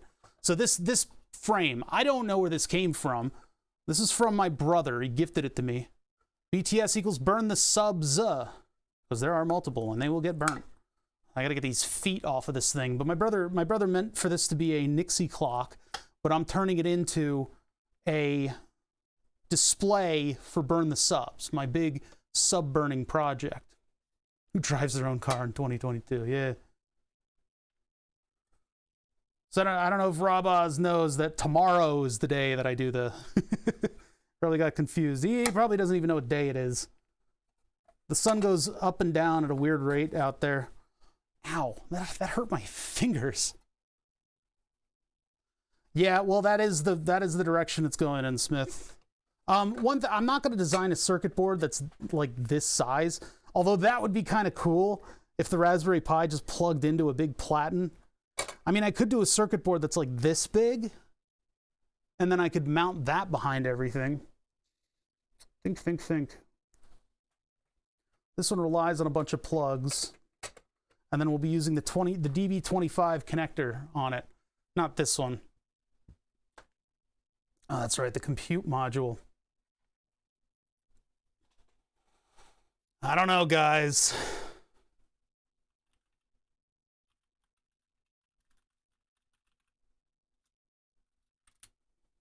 I don't know. Using a compute module to do compute stuff. I was a compute module doing compute things. Look at that thing. Look at him. It's so cute. I don't think so. Not for this one. Maybe we'll fuck around and find out with the compute module when we get into Burn the Subs 3. Burn the Subs version 2.5 doesn't deserve this level of technology. If Chad buys it for him, he has to. The problem is the size of the circuit board that I would have to make to go with this thing. Also, I really dislike these connectors. I'd do it, though. I would do it. Yeah, I was thinking of getting a compute module, but then you got to get some of these like expensive like motherboard things in order to do all the I/O. I mean, look at that. Ugh, God. Getting all those outs and, you know, like the SD card and stuff like that. I don't know. I don't think so. Not for this one, anyway. EMCC boot. Oh my God. What do you even... God, that's so much stuff. I'm going to get another glass of water. Give me one sec here. Look at that. I mean, it is cool that your Raspberry Pi is just like this little module, but I need so much extra stuff in order to run that. I would need so much extra stuff. Wouldn't be worth it. And that's a big project in and of itself. We are going to be making a circuit board for this thing, but I don't want it to be that extensive, yeah? Because I can connect the VFD display using just like a IDC cable, right? Just a little pin header cable, a little IDC cable, and then I can have the plug go on a Raspberry Pi sized circuit board, right? This is already sounding a lot like this is a compute module, but the Raspberry Pi has the big ol' header to do physical computing stuff with that I love. I actually really like the Raspberry Pi for physical computing tasks. Using Python 3 and commanding your I/O is fun. Python is fun. You guys, I don't know, people have weird opinions about Python. It's fun. It's a fun language to program in, and you can do a lot of really cool stuff in the physical world with Python 3. And it's relatively intuitive when you get into it. There's never going to be... What? Internet will never be a thing. Okay. But yeah, so that's really fun to do. We've got all these I/O pins, and I have enough of them that we'll be able to put the VFD screen on it, and we'll be able to, and I wish it was more of a plug location thing, but I'm gonna have to have a cable coming off of this and going to here. All this stuff will plug into the DB connector, and then I guess I'll have a big power input. It would be nice if I could keep the wood block off of everything. If I could keep the wood block off of everything. If I could just mount these and then put that thing over top. It does give us a lot of space here. Well, that's why you have, okay, that's why you have your IDE show you the tab indents. It's kind of necessary. See, the size of this was actually chosen because of the width of this controller. That's why it fits directly across the rails like that. Oddly enough, not a whole lot else does. Now, if I were designing a circuit board for this thing, I could have planned hole locations for all the standoffs. I may end up 3D printing something. We may just 3D print a platen for this thing to go on. That way I can fit it to here, and I can get all the posts in the right spots. And then I can have screws that'll just hold down these devices. Because we need to have the Raspberry Pi all the way over here, and then I'll just cover over the I/O with that box. Because we don't need any of this stuff.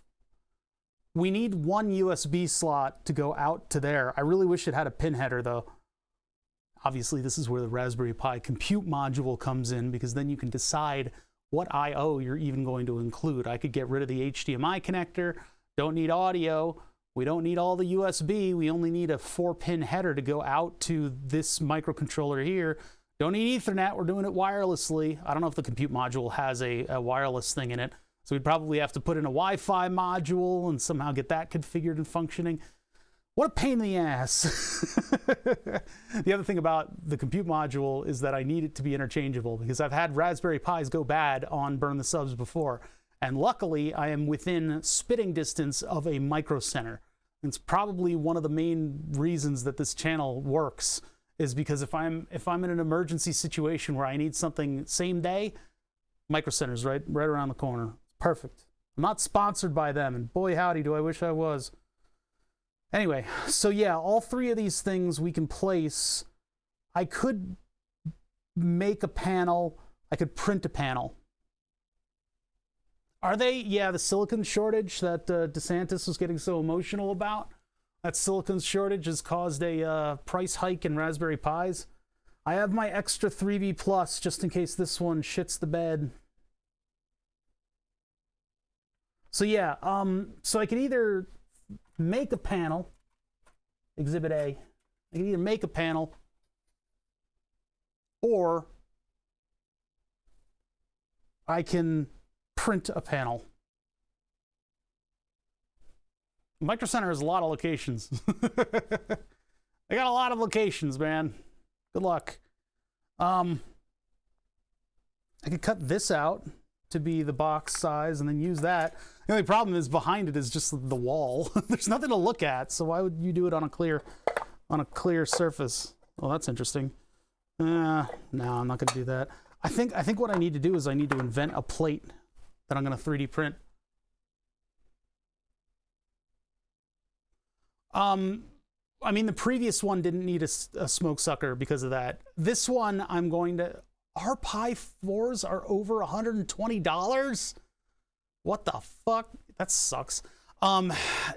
With the focus of the laser, it should produce a minimal amount of smoke.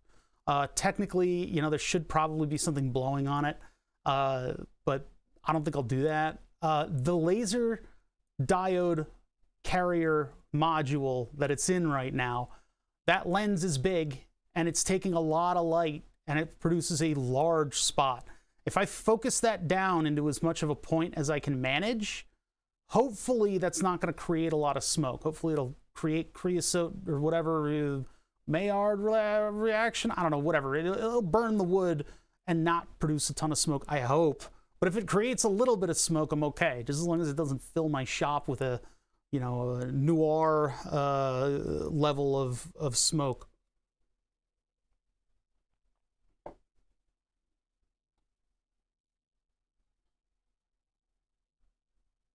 I have a 02W. They're not powerful enough to run our name checking software. They're actually not powerful enough. What's going on? Oh, that's the emote from earlier. Okay. There's a month or two of why does the shop smell like a wood fire? It smells like somebody lit a match, or it used to. That's what it smelled like originally. So, I mean, the next step here is probably to start 3D designing some of these parts. I need a couple things from this. I need a bracket, that'll hold the little rubber mounts that hold up this reservoir. Now, I've done stuff with that reservoir previously. I'm just getting it. Let me just get the stuff here that I printed out a long time ago for this. So I'll probably do something like this, which is just a CAD design that I have that holds the little rubber baby buggy bumpers for this thing. I don't think I can use these brackets. Yeah, these just kind of like fit in there.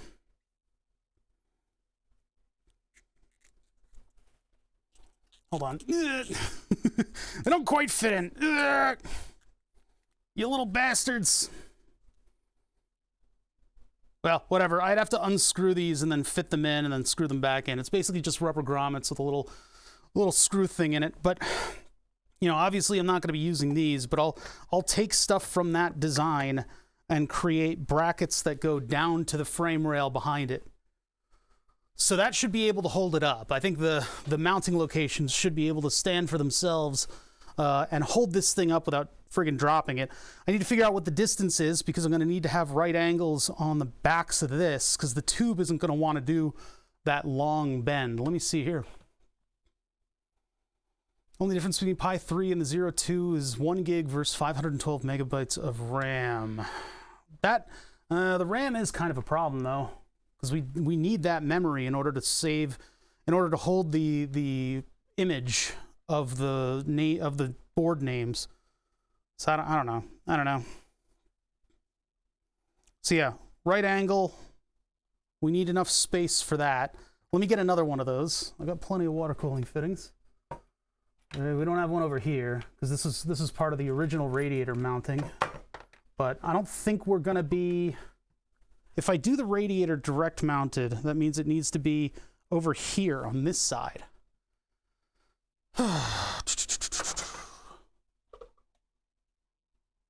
I don't know what you expect from me here, people. The 0W doesn't work for Burn the Subs. End of conversation. You guys always want to prove me wrong.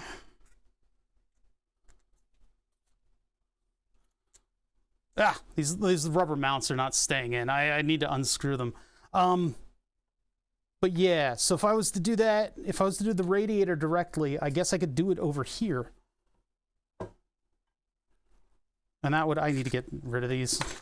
I could do it over here, and then the bracket would have to avoid it. But that radiator could just sit out in space like this. Then the other radiator fitting is in a bad spot, though. Wait a minute. These are the considerations that we have to make before I even start designing stuff, huh? Wait, how'd this get out? Put this back. Put this thing back. That's not where it goes. That's not where it goes. It goes in here. A little laser distance sensor. Now I could hook a laser distance sensor if, all right, hold on. I could hook the laser distance sensor up to the Raspberry Pi and I could stream out instructions for it to just rasterize scan. And then when the distance jumps up enough, I could have it mark that down in a test image and then have that image be created just by rasterizing the whole thing, just by going back and forth with the distance sensor. I'm not going to do that, but the temptation is there. The temptation is there for me to just 3D scan that thing, technically 3D scan it, with a laser distance sensor, and that would give me the outline of where the good parts of the board are, the parts of the board that we can actually burn names to. I can also see how flat this board is. I haven't sanded it down yet, but no, I'm not going to do it that way. I think what I really want to do is plug a controller into it and do it that way. Because, like, we only need the distance sensor for that one operation. I guess is all right, but we only need it for that one operation. Let me get some of my fittings, because we got to plan this out a little better. Betterlier. I got to make this work. Got to make it work. Got to do work. Some of these fittings are going to be necessary for the computer, though. So maybe I can't grab these. Those are the tube fittings. These two I was going to use as the 90-degree angle for the my guardian angle for the computer project, which this is not. This is not. Yeah, and I'm out of fittings. Those are all my fittings, huh? Shit. Shit. What's up, Groovy?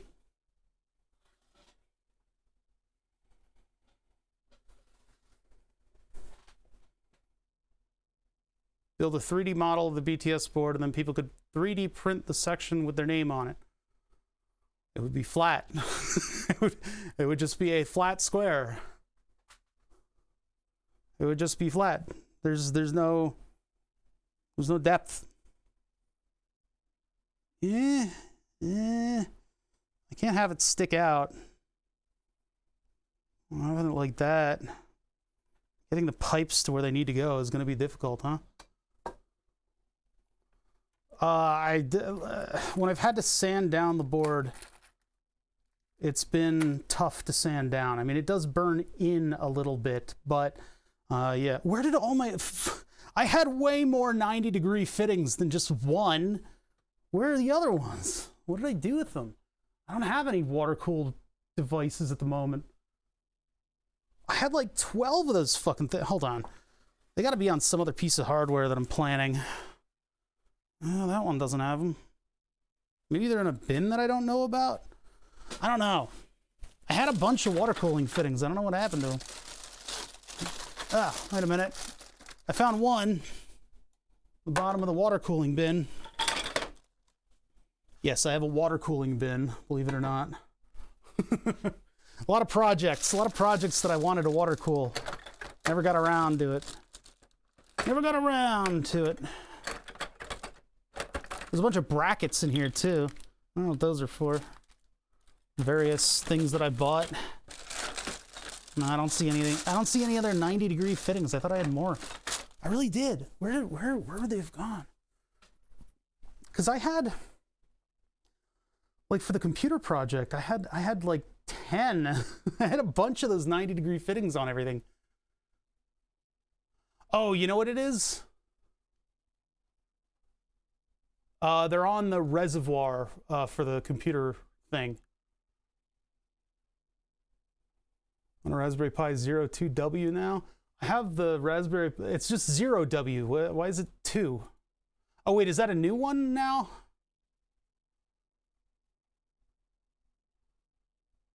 What? Blood work done, having a funny conversation with lab tech about aliens and UFOs. Oh no. It's a new W2. Ah, that's what you're talking about. And it's a beast. Well, that's interesting. There are no fittings on this. What the fuck? Wait a minute. This isn't fair.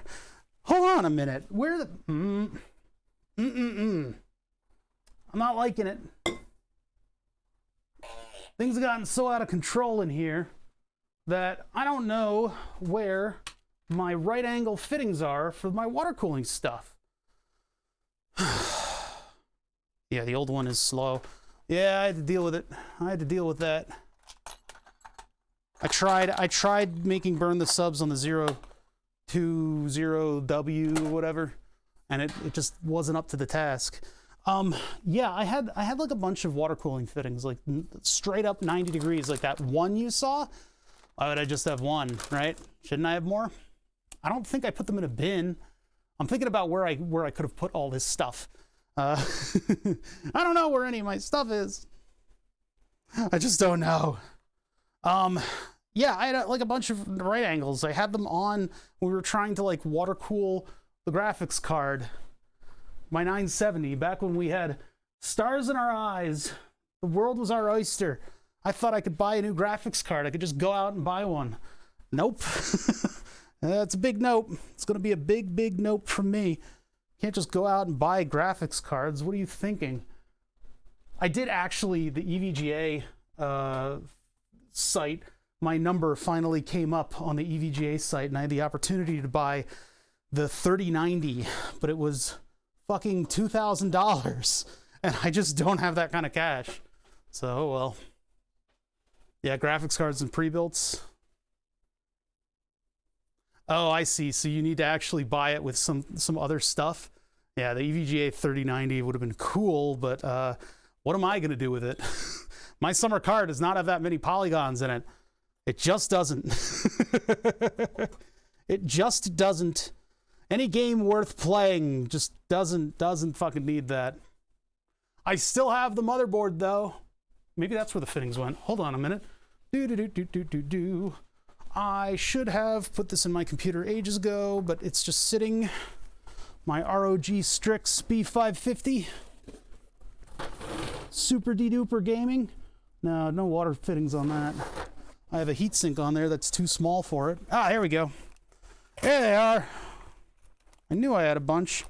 Yeah, this is the water. I have a water block for the processor on that board, and I have not done anything about it because I don't have a water cooling setup because that whole project got fucking tanked by modern, just everything. Just modern society fucking destroyed that project. Why is there only one right angle fitting though in this whole bin? I definitely had more. What about you? What are you? Here's all the water cooling stuff. That's right, I was going to use carbon fiber tubes on everything too. That would be cool. There they are. There's all the fittings. All of my straight, the tube fittings for all the water cooling gear.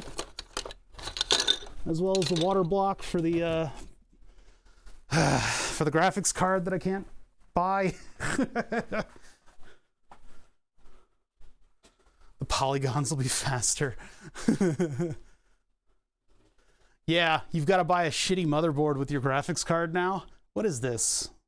What is this? This is not right. This one has a dragon logo on it. I don't like that. Yeah, I had to go through my aborted water cooling projects in order to find these fucking things. Damn it. It just fills me with sadness that I can't do a water cooling computer project. I have a bunch of these fittings that I got off of Alibaba like 9 years ago or some shit like that. And then I've got carbon fiber tubes that I could put on these. That would be really cool. Yeah, the 5800, what's that? What's they announced a new one that's like $250. That's what graphics cards used to cost. I've come to the conclusion to build my own graphics card. You're gonna need to start growing silicon. We've all been there. So I guess I could do the the outlet over here. That goes to the pump. Because like, it doesn't really matter what the order of the water cooling is. 3050, yeah, that's right. I'm trying to keep up with chat. I had very little sleep last night, and I'm just like, I'm feeling it right now. So if I miss details and I'm generally stupid, you can blame that. Who needs this many returns, by the way? What are you doing, EVGA? Or sorry, EK? Why? The more modern ones have fittings on the bottom that you can utilize, which I could really use in this one. This one has a bottom fitting that would be very useful. Oh well.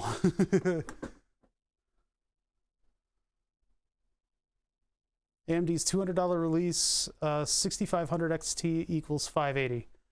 What? You guys are like speaking a different language now. This is what happens when I get into like computer technology conversations with my friends. They'll start citing all this stuff to me. I don't know. Computer go burr. Like, that's all I do. That's all I know. I'm not an expert in all this stuff. I try to follow it. I try to keep up a little bit, but it's ultimately pointless, and I never remember any of the designations of anything. So if I'm going to do the right angles on this thing, I'm going to have to lift this up. So we have now violated our nice flat front for everything. I was going to make this the height of everything, right? Because that kind of looks nice, but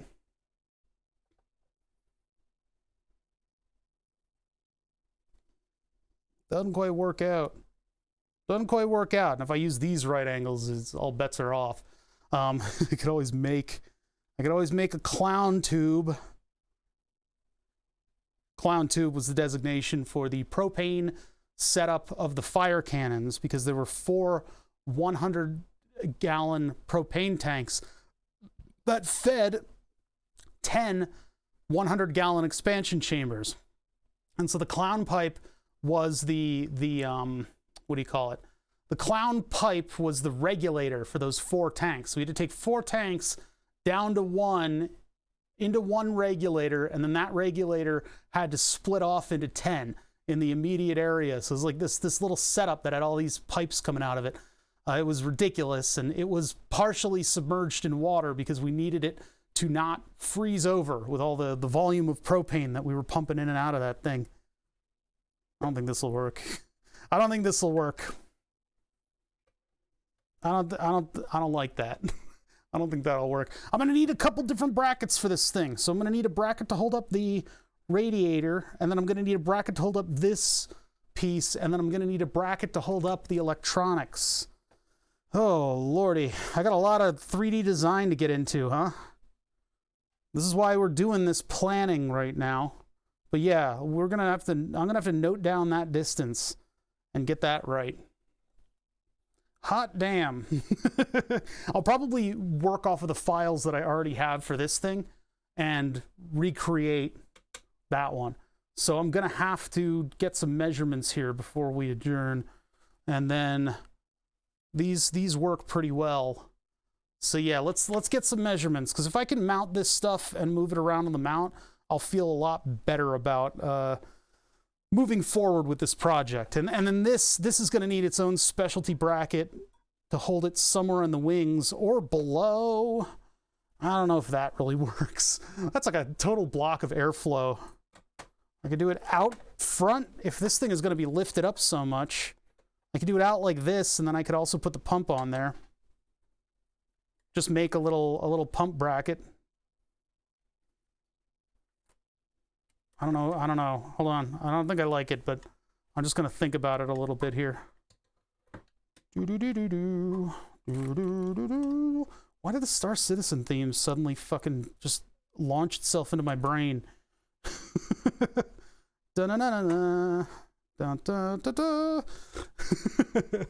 I could put fans behind it, but I don't think this needs fans. The volume of water that's going to be inside of this whole thing is like just radiating heat is enough for this thing to like cool off completely. If I really need to, I guess I could, but I think I'm going to use the mounting brackets on the rear to hold it. And if I hold it like this, well, that's going to create more problems, huh? Because now I can't get these tubes, I have to get up to the front. Sucks. Hold on. We can figure this out. That's what we're here to do. If I have this thing face the other direction and I have the pump behind it, which I don't really want to block the pump, I'd rather actually have the pump like out in the world. But if I do this up like that, then the pump can live behind it, and I can peek around the back like a pervert. Then I can feed that radiator. I can have it facing that direction like this. So I can have this up top and up front. And if it needs fans, it'll get fans. It doesn't need fans at all. I guess I could just power the fans just like for vanity's sake, you know? Just power the fans for vanity. And then that has to do like a loop to get up to the radiator. It has to do like a shroopity loopity doop. Let's see if we can shroopy doop this thing. Shroopy loopy. Shroop de whoop. Shoop de whoop.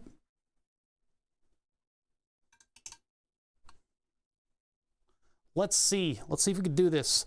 Now that's a lot of space right there, but see, and that's going to hold it way back there. And then if I put the fitting on it, I mean, that does kind of work. It's sort of sloppy, but it kind of works. Story of my life. And if I put another one of these on this, then it's not going to have any height. I don't think there are fittings that are, well, maybe. If I put it up, then I could at least get a tube on that. But it won't really go all the way around to this. Not really. Like if I had this little guy right here. Oh, the other thing is, like, how am I gonna get bubbles out of this? I guess I'll have to... That bubble's getting into everything. What a pervert. Let me see. Well, if I have it close by, then I can just do the physical, like, that hookup. There's not really gonna be much room for the pump, though. I also don't like using my right angle fittings like this, right? Ah!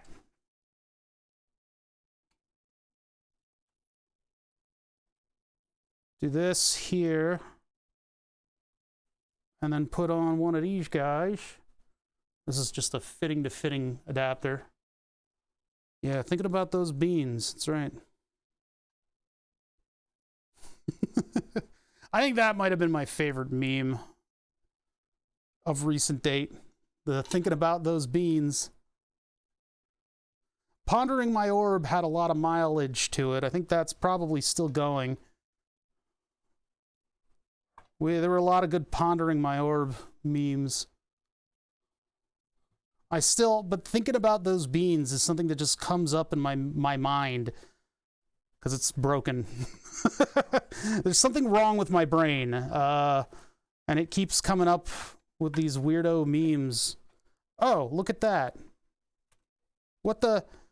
That's like perfect.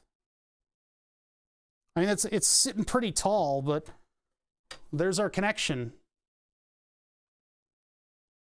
Yeah. All right. We'll probably have room for the pump somewhere down here. The thing is, like, my temptation is to try to find 3D models for all this stuff, so I can represent it properly in pixel space and get everything together and functioning, you know, with a planned setup. But I also probably shouldn't do that. I should probably just design the brackets, you know, one at a time and just make them kind of work. I mean, I could put one fan on this and that's all we'd really need, right? One fan and then just stick the pump behind stuff, just like that, and just have a cable that goes down to the controller. If I'm putting the pump right there, that's going to be difficult for a tube to do. Possibly need a right angle adapter. Now we got to fit it to this. DH Tarts. How you doing? We're struggling right now. Should be able to come up with stuff. Oh yeah, these are from my drone. These are cool because they're just the right size for the water cooling pipes that I was going to use in other builds, other computers, and they would look cool. All right, so other right angle. I mean, I've got the one here. Did I really only have two? I had trouble finding it because I have bins for my old water cooling stuff that I never finished. There's the third one. It's the ugly one. This one's ugly as shit. It's got a logo on it. So what we're doing is we're using computer water cooling parts, and we're trying to water cool burn the subs. If you don't know what burn the subs is, you're never gonna know. Fuck you. No, burn the subs is my Twitch API enabled Raspberry Pi powered subscriber board that actually exists on my wall. There it is. Look at them go. It doesn't work right now because we filled up the board. The board filled with names. It filled with your filthy Twitch names. And so, our task now is to get it back up.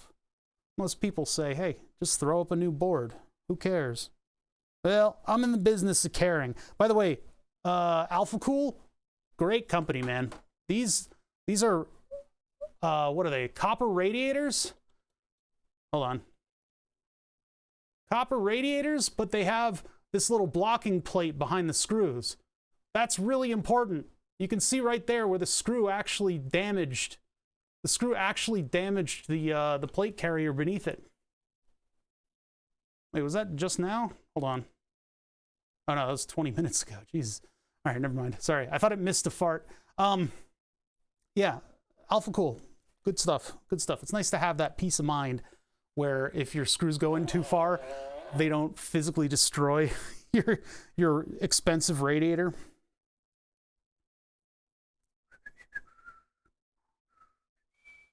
Actually, this goes down to the board. This goes to the pump. Pump goes down to the board. pump can face this direction, maybe? Maybe? Because we want to ensure that the pump remains primed, right? That's moderately important here. Oh God, I said the magic word, didn't I? Ugh. It's like, yeah, a couple hours into the stream, and if I say the magic word, everybody just pops off. Oh my God, they're unstoppable now. There's no satiating them. Gonad has a fart emote now. Looks like your fart emote gets alpha channeled. Ah! That one scared me. What's our loop? I mean, the order of the items in the loop does not matter. But if I'm gonna loop this, first of all, I got 2 different tubing sizes. For some reason, I'm using the silicone tube, which is generally just dirty. It just holds on to dirt and grime in a way that I don't like, but I have to deal with. But yeah, that's the size of the return pipe right there. So that gets a big connection to here. I could go over to the end here and return it in this chamber. I don't understand the purpose of these chambers in this freaking... this reservoir has these chambers, and I don't know why. I don't really know why. If I use the furthest one out, that'll give the tube enough space to make that turn. And then the pumped water out here will have to... I don't know. Will it have to split off immediately? If it does, I mean, I could do it out. That's not going to fit. Okay, all right. We're using our brain meat today, chat. We're using our big meaty brains. Where did I put the big hex key? The big meaty hex key. We're just going to start calling everything big and meaty. Where did that go? What did I do? What did I do with it? It didn't go far. I remember playing around with it earlier. And I put it down. And then it ended up... ... Ended up... bleh. I think it's over there. I think it's in that pile of trash. The pile of trash I call a shop. There it is. I knew it. I knew it. I knew it. I knew it. Big hex key. This thing is way too much. This thing is way too much. Yeah, big meaty hex key. I remember that kid. I think he like ended up in jail or some shit, right? Big meaty hex key. Yeah. Yeah, I think he ended up in jail. So I could, oh my God. I could return water to any of these 3. None of them really seem to be coordinated like a specific place that I definitely want water to return to. It's like the water over here is just going to be hanging out. This exists specifically just to piss me off. This little hook that they put in here, this little chamber thing. It is. It's like a fart-a-lanche. This is out of control, chat. What are you doing? What is this? I mean, I could make the send and return right next to each other. Or I could put it all the way out here. Because it really does... It has to go to the pump, though. So... But why section this off? And this has more water in it. So if the water level lowers to the point where I can't get anything from over here, it has to overflow. Barometer? You mean the fartometer? Holy Jesus Christ. What is going on?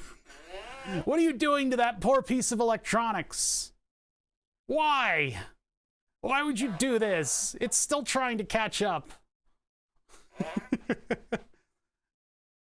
You guys have been building these up for years. Oh my God. You guys, chat, go to the hospital. This is unprecedented. Oh my God. Oh my God. I've given chat the tools to completely derail my stream. Oh my God. Yeah, the value of these farts now. You guys are you're completely manipulating the fart market. This is a pump and dump for farts. It's a pump and dump for farts. There's something very wrong about what I just said. I think I saw that internet video once. Dear God. Dear God. The speaker on the gadget is amazing. Such fidelity. It's a Harman Kardon speaker. It's from Harman Kardon. They're an American company. Why? My computer's warm. Look at the warmth of my computer. Oh my god. Oh my god. You guys are pumping and dumping these farts. This is sick. This is disgusting. It's like I sent my resume for that Linus Tech Tips job. They haven't gotten back to me, but part of the resume was like, "Hey, check it out. I'm probably streaming right now." So I imagine they're like over at LTT over there in Vancouver. They're like, power on the computer, wake it up, do whatever, log in, have a cup of coffee. Big day at work. Let's take a look at these resumes here. This guy's a streamer. Let's open up his stream.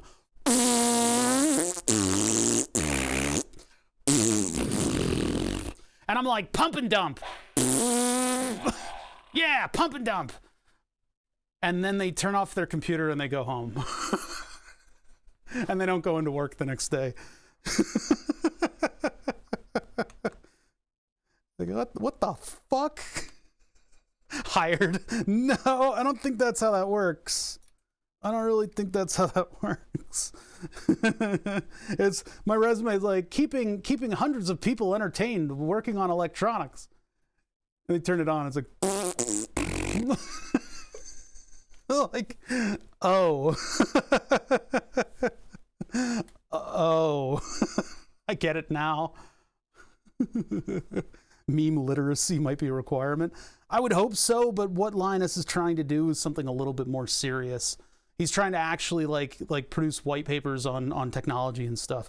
So I don't know. So this all will live here, and this will just be like the water cooling module for this whole thing. That's kind of cool. And like that tube is what's keeping me from sinking it lower. But the tubing is necessary in this system.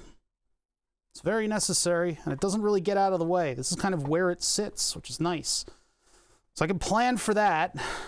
Looks like it's not quite even. It's not quite even. It sticks out a little bit down here, which is really where, you know, it'd be nice if I could put the pump down there, but brown papers. That's all I'm producing is brown papers, huh? Yep, that's about right. But yeah, that can sit there, and that's like a full meal. That's a full water cooling module. It's all good fun for a Friday afternoon. Yeah, you know, hey, that's what I try to do here. If I really wanted to get like purely projects done, I would not stream them. I would not stream them. So I enjoy having you guys here as a distraction and a force of chaos in the example of that. So basically what I need to do is I need to build a bracket that mounts this pump like as if it was a fan. This pump needs to go to a distribution reservoir though, or just a distribution like block. So I could make that out of aluminum. I could make a distribution block out of aluminum. I could do what I did before, which is use these clear fittings that I've actually cut some of them to be specifically for burn the sub. Where do those go? What do I do with those? They're back here. They're all the way back here. All the way back here. The original burn the subs distribution thingies. But I am gonna need one more set of connections if I'm going to run a tube all the way out to the laser. And I'm still debating about that because I need a lot of space for these tubes. These are the smallest size. I'm not even sure this pump has the chutzpah in order to deliver water that distance. That's a long way. Probably should actually like figure it out. Does BTS 2.5 have anything to do with K-pop? It only has anything to do with K-pop insofar as it has the same acronym and fools you people into coming into my stream and giving me lots of viewers. I think the Ravaz host probably had more effect though. But yeah, it's just the same acronym. Named after Father's favorite band. No, I'm not into K-pop. I don't think anything you guys say could convince me to even take a look at K-pop. I'm not interested at all. Science and tech and K-pop. We're bringing science to Korean pop music. I'm just not interested in That scene. That creepy fucking... Look, man, there are subreddits where people just take creep shots of these performers. Huge man. Yeah, the fans are crazy. What was that? Something Blue was an anime from 1,000,000 years ago that had a little bit to do with that kind of fandom. It wasn't K-pop fandom, but it might as well have been.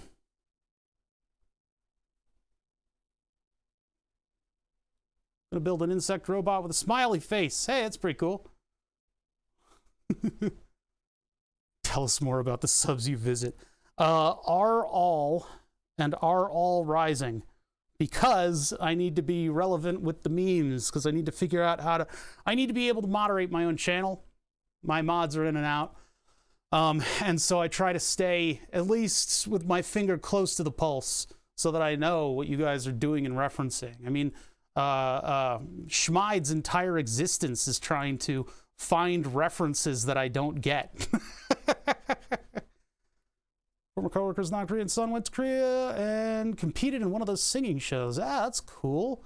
Wait, came in second, got signed, finished learning Korean, and now has groupies. Man, the world is a big place. The world's a big, crazy fucking place, man. So let's see.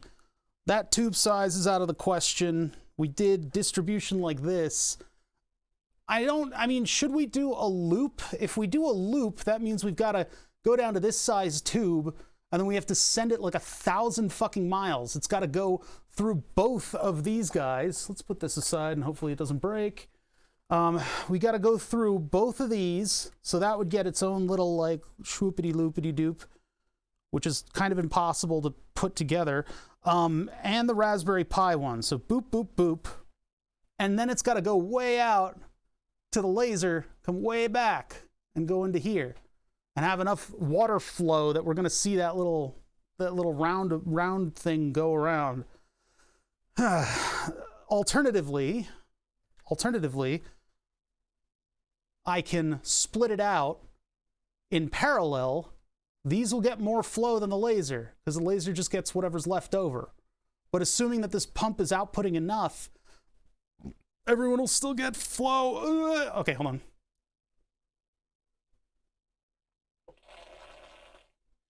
The opposite of the guy who gets talked into the K-pop competition, attempts to get eliminated, and then gets to the finals. Oh, God. So yeah, I got to figure out how I'm going to distribute all of the water from this thing. I need screw fittings, like tiny little screw fittings with this size nipple on it, and then maybe I can 3D print something that I would then screw the fittings into, like a block that just has the distribution on it. I don't think I'm going to involve valves, but yeah, we're being careful. We don't have any. Nobody's cloaked. Think. What am I gonna do here? I mean, I could do the parallel manifold off of the main line and then neck down the main line to this size like I have here. And we could maybe test that. How do we test that? I need all the sends and the returns together, which means I need another set of these guys. So let's see what I've got. Let's see what I got. Let's see if I've got another set of these so that we can maybe plan out this a little bit and do like a test run. I just don't have enough of the small tubing, I think, to get all the way out and back to a realistic laser length.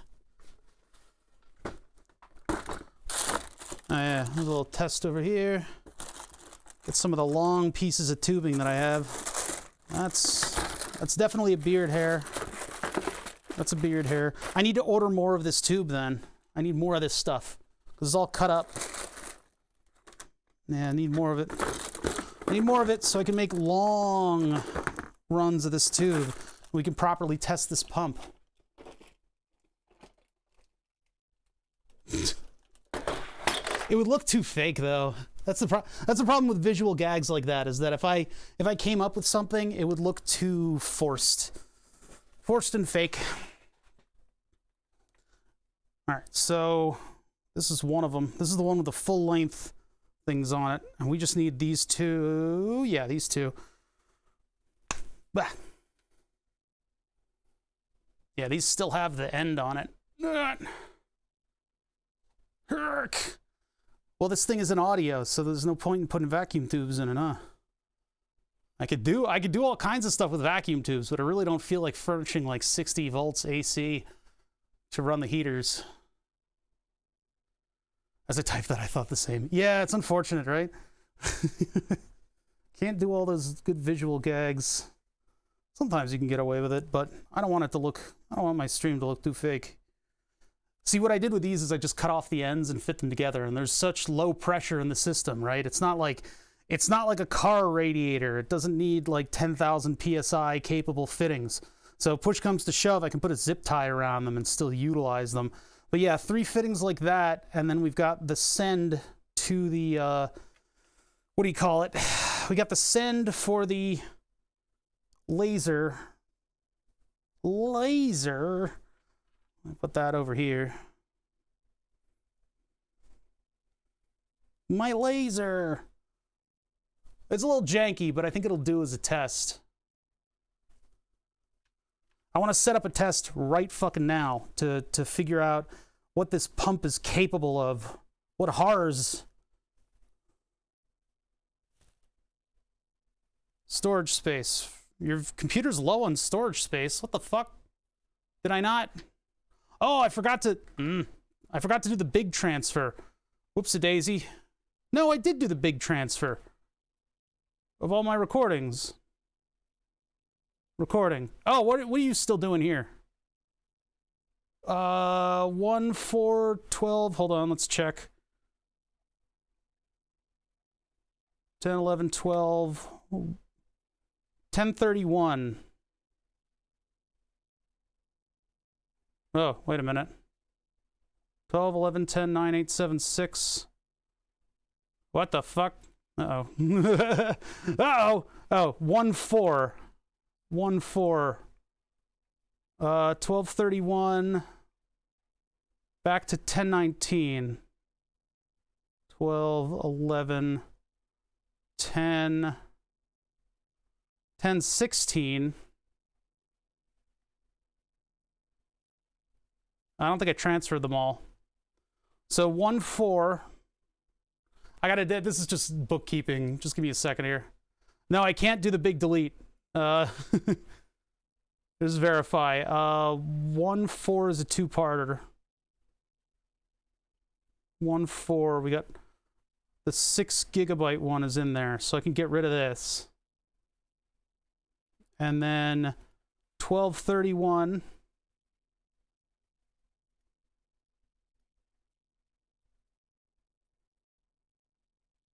1230.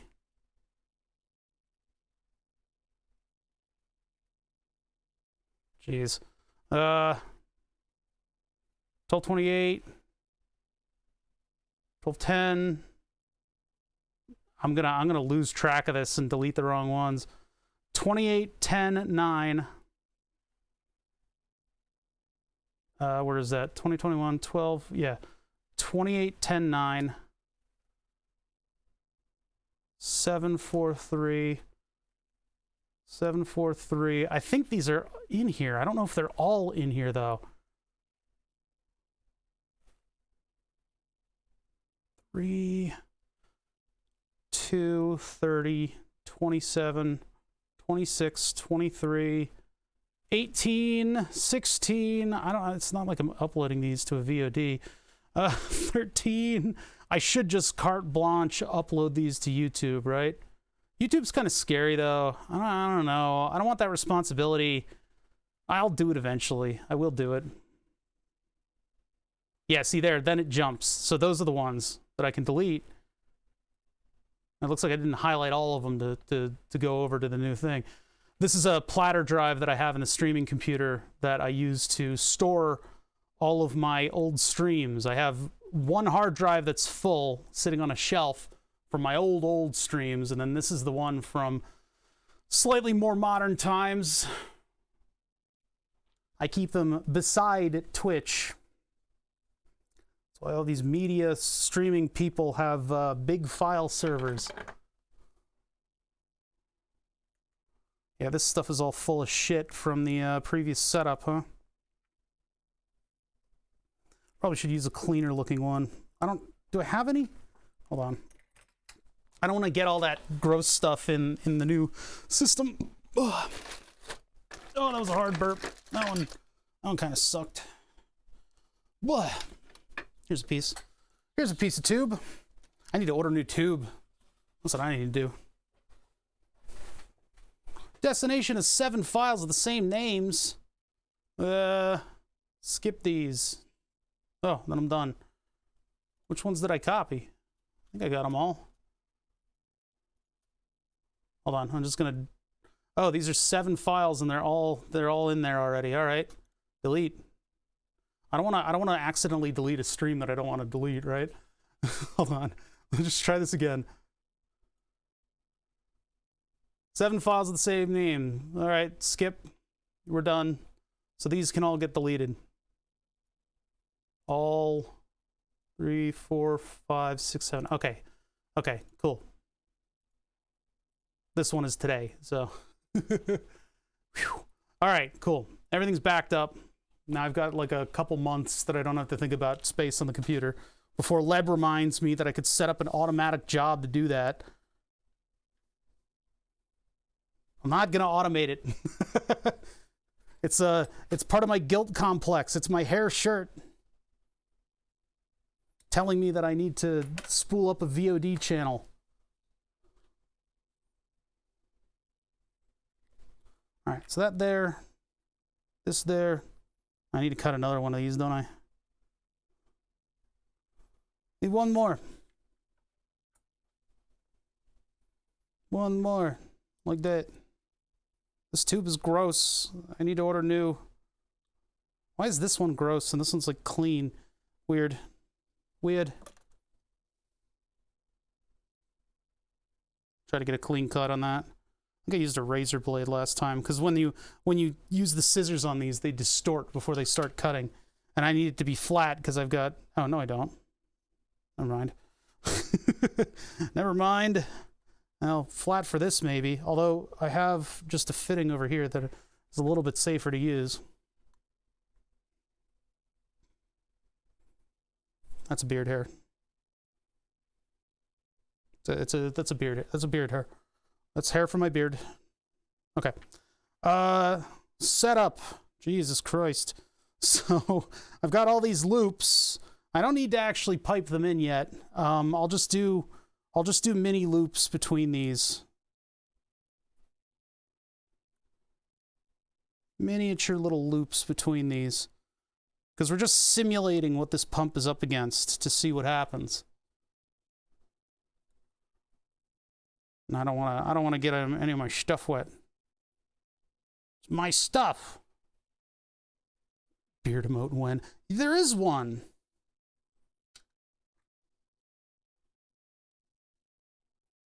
I have a beard emote.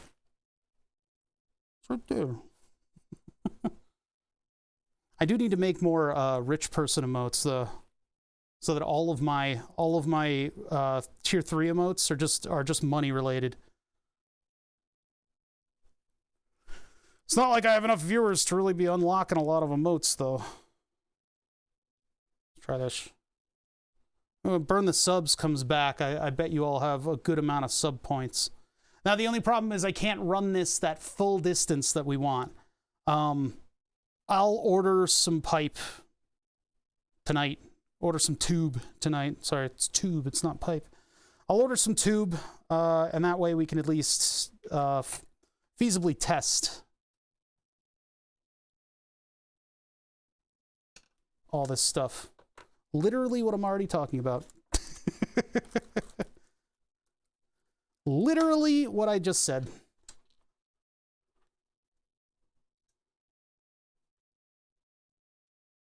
But I just want to see the pump in action in this setup. We do need a zip tie on it so that it seals.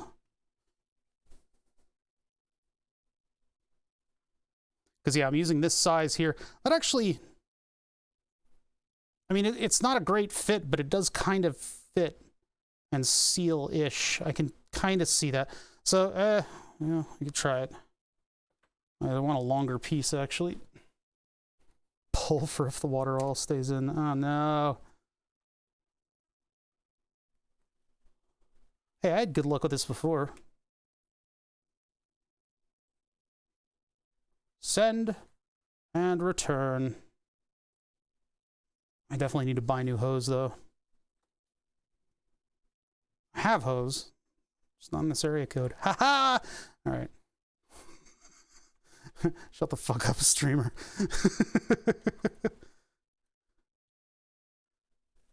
This poses a problem because everything's upside down.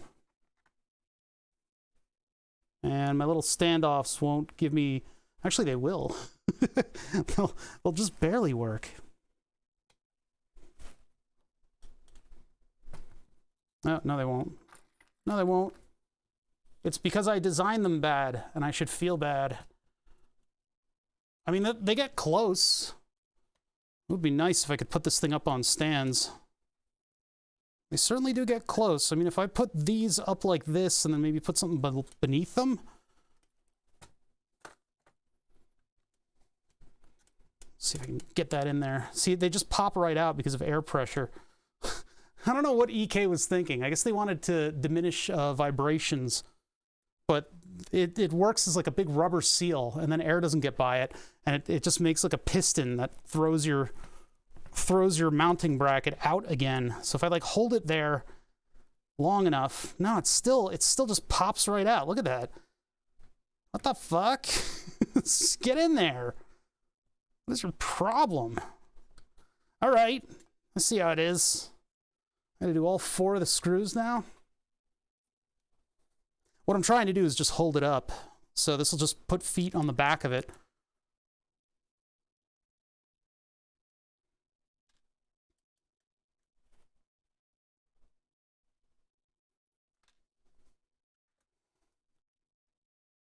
That's all these are. It's just little rubber grommets with threaded holes. Ah, and there it just fits right in. In the other one, it spat it back out. There aren't like air holes in the back of it. Weird. Just weird. It's just weird. It's just weird.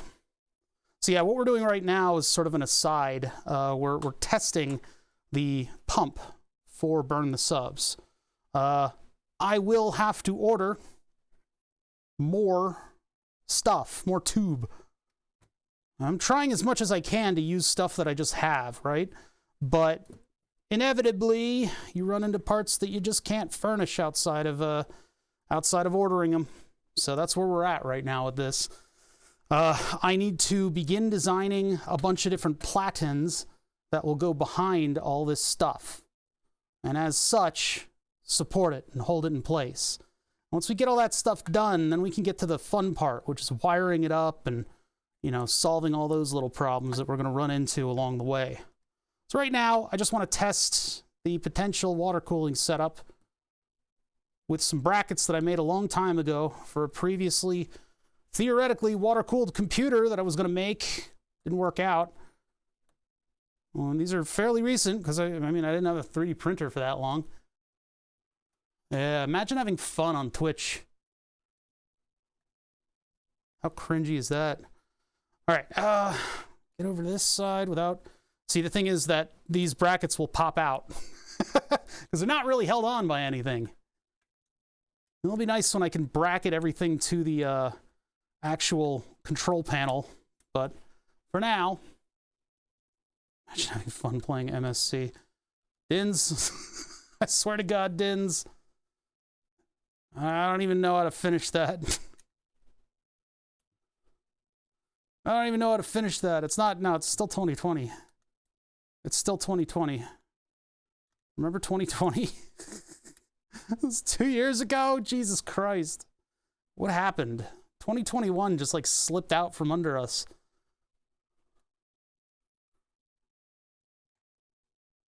All right, let's get this thing in. and then maybe it'll stand on its own. I'm not really sure. Oh, you guys can't even see what I'm doing. Sorry. Move you guys away a little bit. That'll let you see what I'm up to. And I do have a 3D model for a Raspberry Pi, so I got that one. This one I'll just have to put 4 posts out in space. Same with this one, another 4 posts, either 4 posts or 4 standoff mounting locations, because this will probably need to be a little closer. It doesn't really, maybe it shouldn't be closer. Maybe it should just be that height. But I don't know if I have a 3D file for, I definitely don't have one for this fucking thing.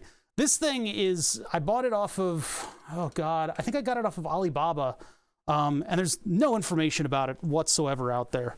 It's a dead board specifically for laser etching that is just not supported. This, didn't need those brackets. It didn't need the brackets at all. I didn't need to do anything with that. That shreds my sanity in a jar in a fridge for special occasions. Yeah, I think we all got that now. Unfortunately, mine is pickled. Kind of gross. If you like pickles, I guess it's fine, but... All right, so that's our water cooling setup, and it's primed to completely destroy most of my desk and make everything rusty. But what's a rusty trombone between friends? Stuff is just like falling off the desk just because I've run out of space. All right. Yeah, that's our setup. So let's see about getting some water in here. I need to get water. I don't have water. I had a pitcher of water that I was drinking. I guess I'll fill it up again and then use the giant syringe on it. The giant syringe is just a clean way to transfer the fluids around without, pouring stuff out all over the place. So let me go get water. I'll BRB. I'll put on Metronomic Live. In the meantime, where's my BRB? What happened to that? Overlays? There it is. Hey, there's a BRB. And look, it's Metronomic. He's talking a lot this stream. He warned us about it earlier, so if he ends up talking for a while, it's his stream. All right, I'll be right back. Give me a sec.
All right, I'm back. Whew. That sink is so slow that it takes a piss length of time in order to fill a pitcher with water from my sink down here. One piss length. See, the thing is, like, I double dip in the Twitch DMCA system by putting Metronomic Live in front of me like a body shield. But if I put it on YouTube, I don't have that kind of protection. So I could have entire streams get tanked just because I used music. I used audio frequencies in my presentation, which is like a sin. It's like a horrible sin to do. You're not supposed to use audio. YouTube is a very quiet platform. It's unfriendly to audio frequencies, just in general, just any audio frequency. Okay, let's take the cap off, and I don't think I'm going to be able to fill this up without Bubbles, but you know, I've had Bubbles here as moral support over the years, and he's just not up to it anymore. I'm sorry, Bubbles. But anyway, fill this thing up, and then we'll get the pump cranking and see what happens. It looks like the brackets are just totally useless. They're not doing anything. They're not doing anything. The brackets were a mistake. This thing can sit on the radiator. Oh no. Not even silence is sacred. Yoko Ono has an album of silence. Pump that into your frickin' DMCA robot Twitch. See, like, why are there the two chambers? I don't understand. EK, make me understand. See, a little bit of water's getting around that chamber. But like, this is weird. And if it's to make sure that there's water for the pump, like, what is the purpose? It doesn't make any sense to me. I mean, it stands to reason that you'd want to agitate the water a little bit, but that's what the inlet does. The inlet does all the agitation. Maybe if you have like a bubbly feed, if your return line is really bubbly, maybe it'll catch bubbles though. Actually, the little waterfall in this thing might help mitigate bubbling. I'm not really certain about that though. This is an infuser for meat. My brother got it from my parents, and it it's got like silicone fittings inside of it and everything. It's actually fairly high quality. But what I did is I took a Dremel and I flattened the end so it doesn't have meat stabbing potential anymore. I could stab this into my guts and like, ugh. But anyway, I use it to fill these things, and I have another fitting for the front of this thing because the whole thing's modular. So I'm gonna cut that and put a tube on the end, so I at least have like a tube fitting. But yeah, this is how I've been doing water maintenance on Burn the Subs, is by filling a giant syringe with water and then dripping it all over my desk. So technically the pump should be primed. There are massive air bubbles in the whole system, and it is the return from the pump that goes through the radiator. Yeah, so the radiator doesn't get primed with everything else, huh? I mean, I could have the first stop be the radiator. It doesn't really matter. Insulin companies hate them. This is like $5,000 to fill with insulin. I can't afford to be an insulin assassin. That shit is expensive. And it fucking sucks. I get it subsidized by the state due to my lack of income. That goes away, I'm going to be in deep shit. But something needs to happen. Something needs to happen with that shit. The fact that they can just change the price at whim, on a whim, means that they're fucking evil. Uh-oh, that came apart. See, the problem is if this thing comes apart, we're gonna have a little bit of a trouble situation here with water getting all over everything. Let's just do this. Let's try to just put it right there where it's gonna fuck everything up. My plan here is to just like move this over to the floor if anything happens. Amazon is the devil, says Pharma being evil? No. Yeah. Good screen name though. I bet Jeff Bezos winces every time he reads your screen name. It's like, ugh, it's that guy again. Ugh. And then his personal trainers swoop in to make him look more like the Hitman guy. Sir, don't put on those heart-shaped glasses.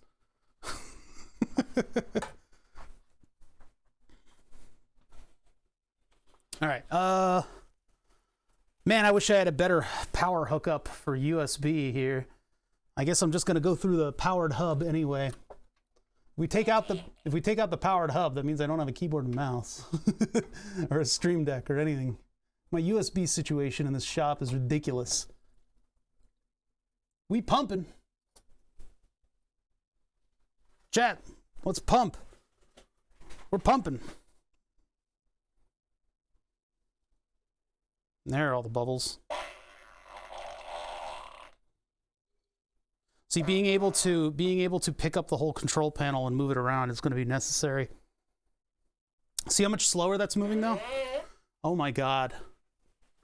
Oh my god. What did you guys eat? What did you eat? Spit it out. Drop it. Drop it. It's gonna make you guys fart more. The volume of the radiator was not that much. I have a feeling there's still big bubbles in it. Big bubbles. See, I like this reservoir because it keeps the water in motion. You can tell that stuff is happening. I mean, you've got your little dial indicator, and then you've got ripply waves coming in. Now, I could prime this more. Oh, yeah, look at that. The problem is the radiator needs to go all the way down, all the way back, and then up. See that? More bubbles. More bubbles. Not bubbles. He's a trickster.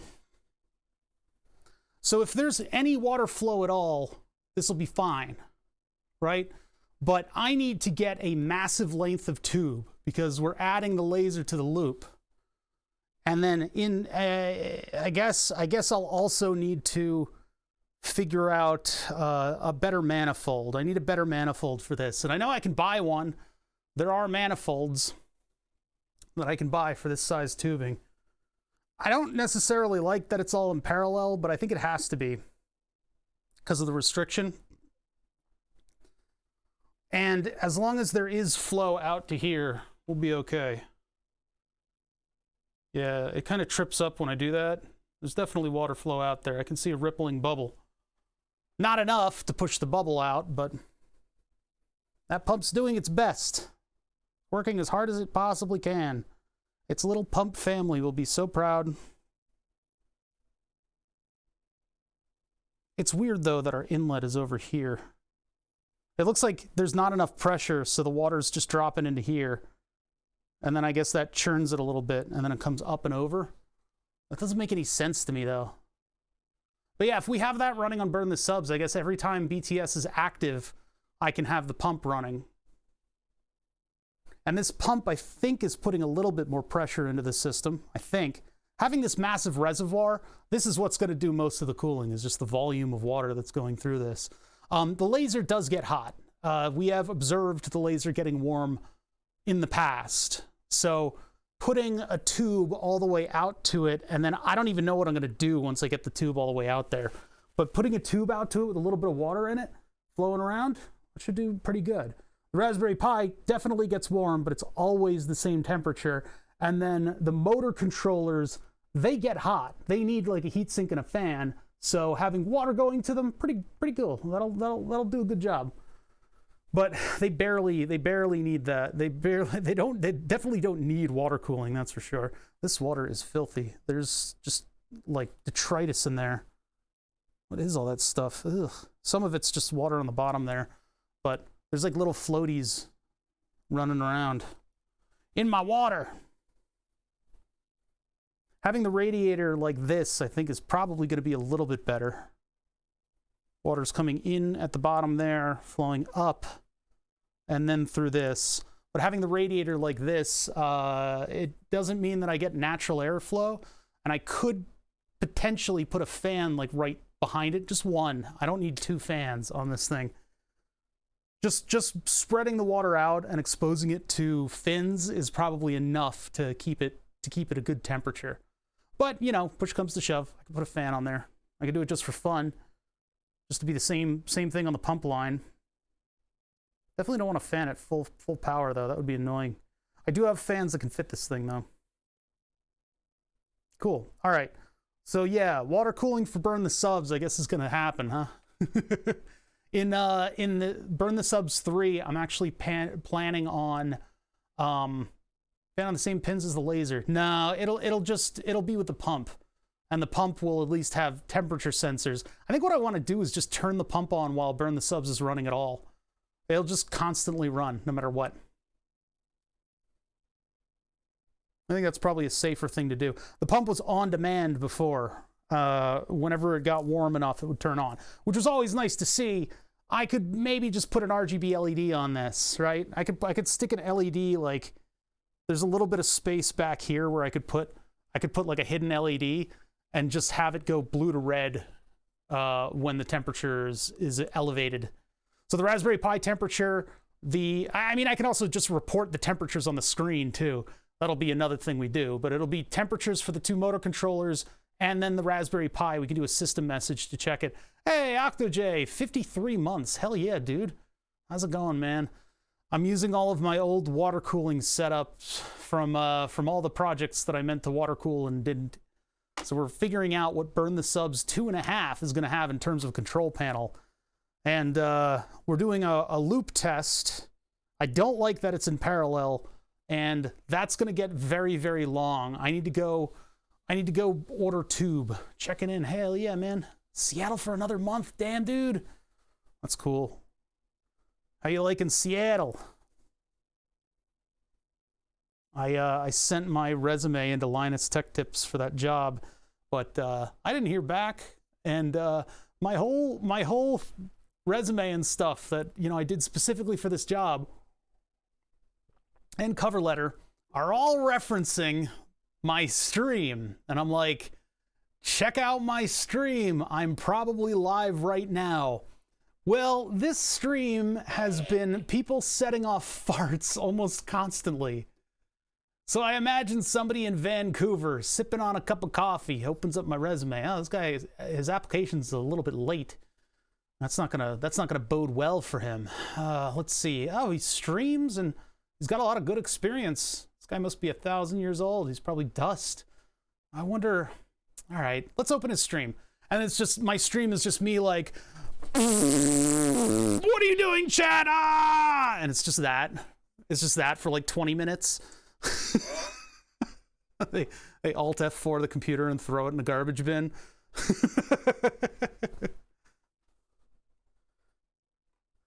All right. Well, okay. So I'm excited about the direction that this is going. We will put one fan behind this. It's got to be a Noctua. I got to be consistent. Although the fan is going to be blocked by some of the bracketry that I try to add to this thing. So we're going to put one fan behind it if we have space. I need to put an RGB LED at the bottom here that's going to also connect.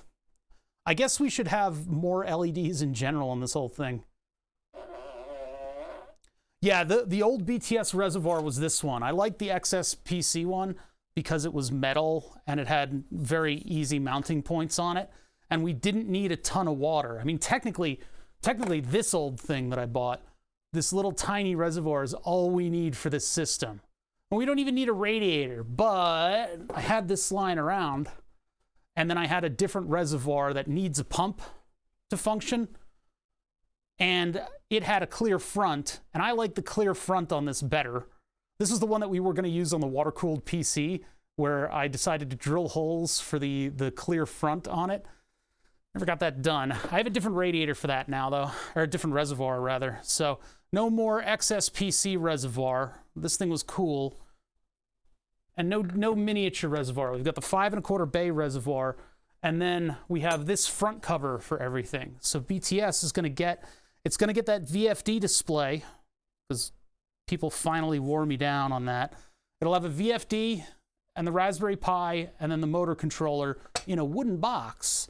And then on top of it will be the radiator and the reservoir. And I could maybe put a grating over this to kind of make it not look quite like a radiator, because that's not a very flattering view right there. It's not a very flattering view. So you could maybe put a grill over the front of that, if I can find one. And then I want to water cool the laser. So I need to order tube. I need to order a lot of tube. And then I need to design basically stuff that mounts all of these components to the brackets behind them and then holds that thing up front. Then we need to go into the circuit board for that, because I'm going to make a circuit board for the Raspberry Pi. It'll have that. So that we can hook all the stuff up properly, because it needs to send settings to the motor controllers on boot, and then it needs to run the LCD now, and it needs to sense the temperature from the two controllers as well. So there's a couple new tasks for our Raspberry Pi to do. I'll have to figure all that stuff out too. This is what we've been doing for the past week, though. It's just figuring out how in the hell I'm going to hook up this water cooling setup. Looks pretty good. I'm like petrified of moving that right now, because those will pop off and then water will get everywhere. I don't want that to happen. So, but yeah, it is functioning, at least vaguely. That's not a lot of flow rate. It's also full of bubbles.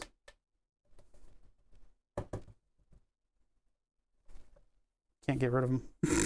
I need more water pressure to get rid of them. That's one thing we don't have.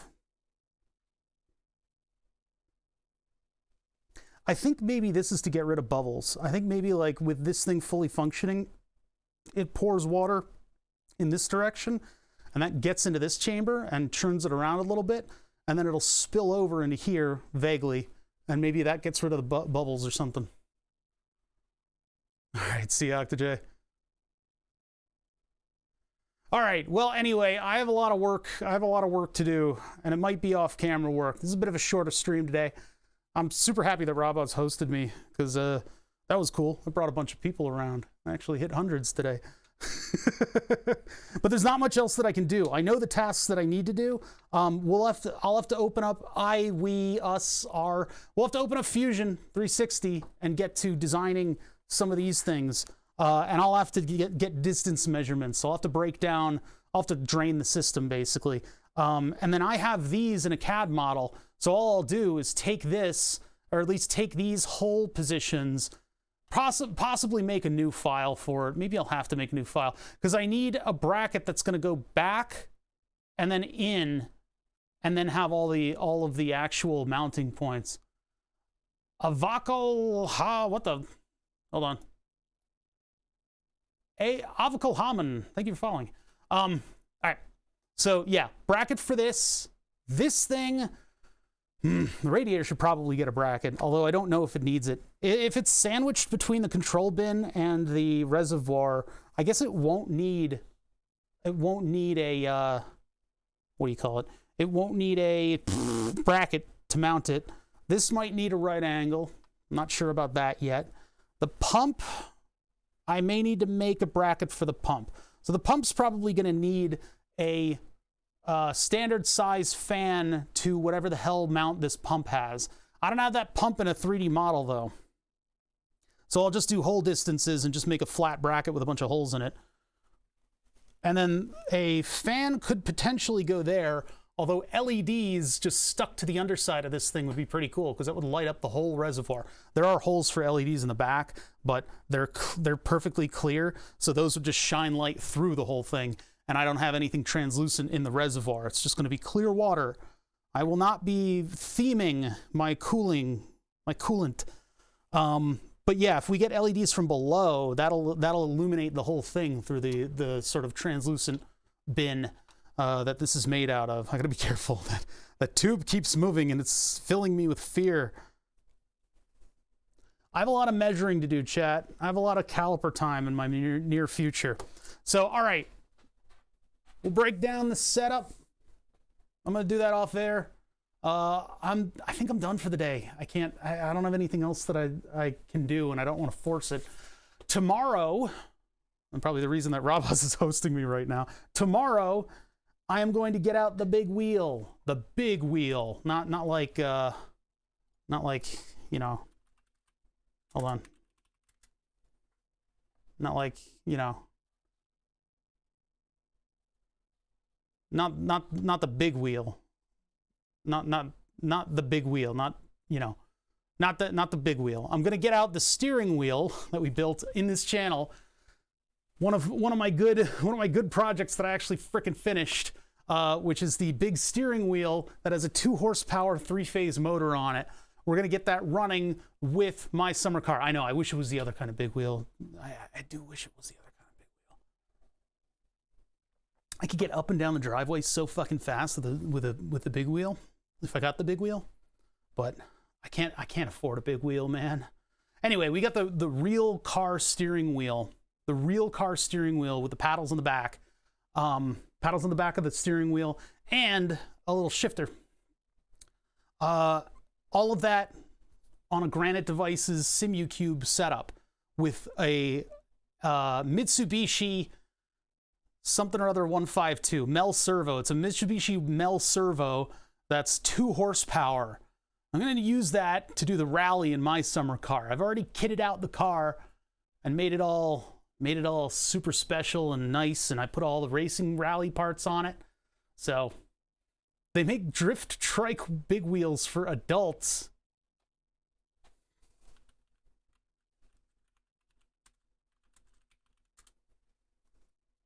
Oh my God. That's not... Oh, it is. Oh my God. SFD Industries. Oh my God. What the fuck? That's kind of amazing. YouTube wants to show notifications. Fuck you. Oh my God. Can they not go forwards like normal people? Can you not? Can you? Hey man. Hey, look, can you just drive forwards, please?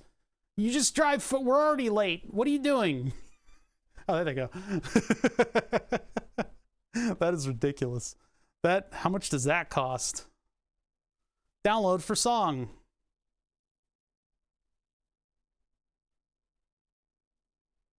Building one now. You gotta build it. Oh my God, stop it. Go away. Oh, dear God. What is... Chrome's being weird today. Products, big wheel. Oh my God, it's the same guys. Try it now. Custom trike builder. So the base model. Those are just the upgrades, though. $2,700. I mean... I get where the money's coming. I get why they need to charge that much for it. Because, you know, you get it built to your own specs. That's pretty cool. Just need some pipe to stick over the tires. Sheesh. That's pretty wild. That's wild. That's pretty wild. I like it. All right, anyway. Yeah, done for the day. Here's the end card. Bam. There you go. The next stream will start in approximately 3 hours and 58 minutes ago. Wait a minute. I guess I forgot to update the card. I'll update that. I updated it for, I think, last stream. That's right. I updated it for Thursday. And then I ended up being kind of like filthy on Thursday and I didn't stream. So, Colin Furs makes his own. Of course he does. The stuff that guy makes, it's insane. And sometimes it is legitimately insane, like his knife skirt. That thing, miss me with that. All right, I'm back tomorrow. I'll have the wheel, hopefully I'll have the wheel set up. I hope not to set up the wheel on stream. I do need to clean up a lot of stuff so that we can fit the wheel, get a good camera angle on it. You guys will be over my shoulder, basically. And obviously, game stream setup will be... I'll have the full screen in front of me and you guys won't see me there. Maybe we could do a picture-in-picture, but yeah, the whole point of tomorrow is... God, I'm going to look so fat on camera. Maybe if I just clip it on the top of my shoulder, you guys will be able to see everything else. No head tracking. I do have a head tracker. Pedal cam. No, I don't have... nah. No pedal cam. Nothing I'm doing is that special. You guys don't need to see my feet. All right. Well, I think I'm going to end it there. I'm just going to end stream. I'll just relegate you guys to the streamless void that exists between broadcasts. I need to buy... Yeah, I'm not good at heel toeing. I'm not a racist. I mean, a racer. I'm not good at heel toeing. I'm really not. Yeah, so I need to buy tube. I need to figure out the distribution manifold. There's a little manifold that I think I could buy. So we'll do a distribution manifold, and then I'll send the thin tube all the way out and around the drag chain, which is a little bit of a problem in and of itself because I don't know if it'll fit in the small drag chain of the y-axis. But if I can get all that stuff together, we'll be in good shape. We're going to continue forward with the hardware design of this part of the project. So I need to go order stuff, and I will see you guys tomorrow if you decide to catch the stream. I'll be getting an upper body workout that I never asked for. So I'll see you guys later. Have fun. Go distribute yourselves among Twitch broadcasters right now. There's a lot of people that are live right now, and I will see you tomorrow if I see you. I will be streaming tomorrow. Bye!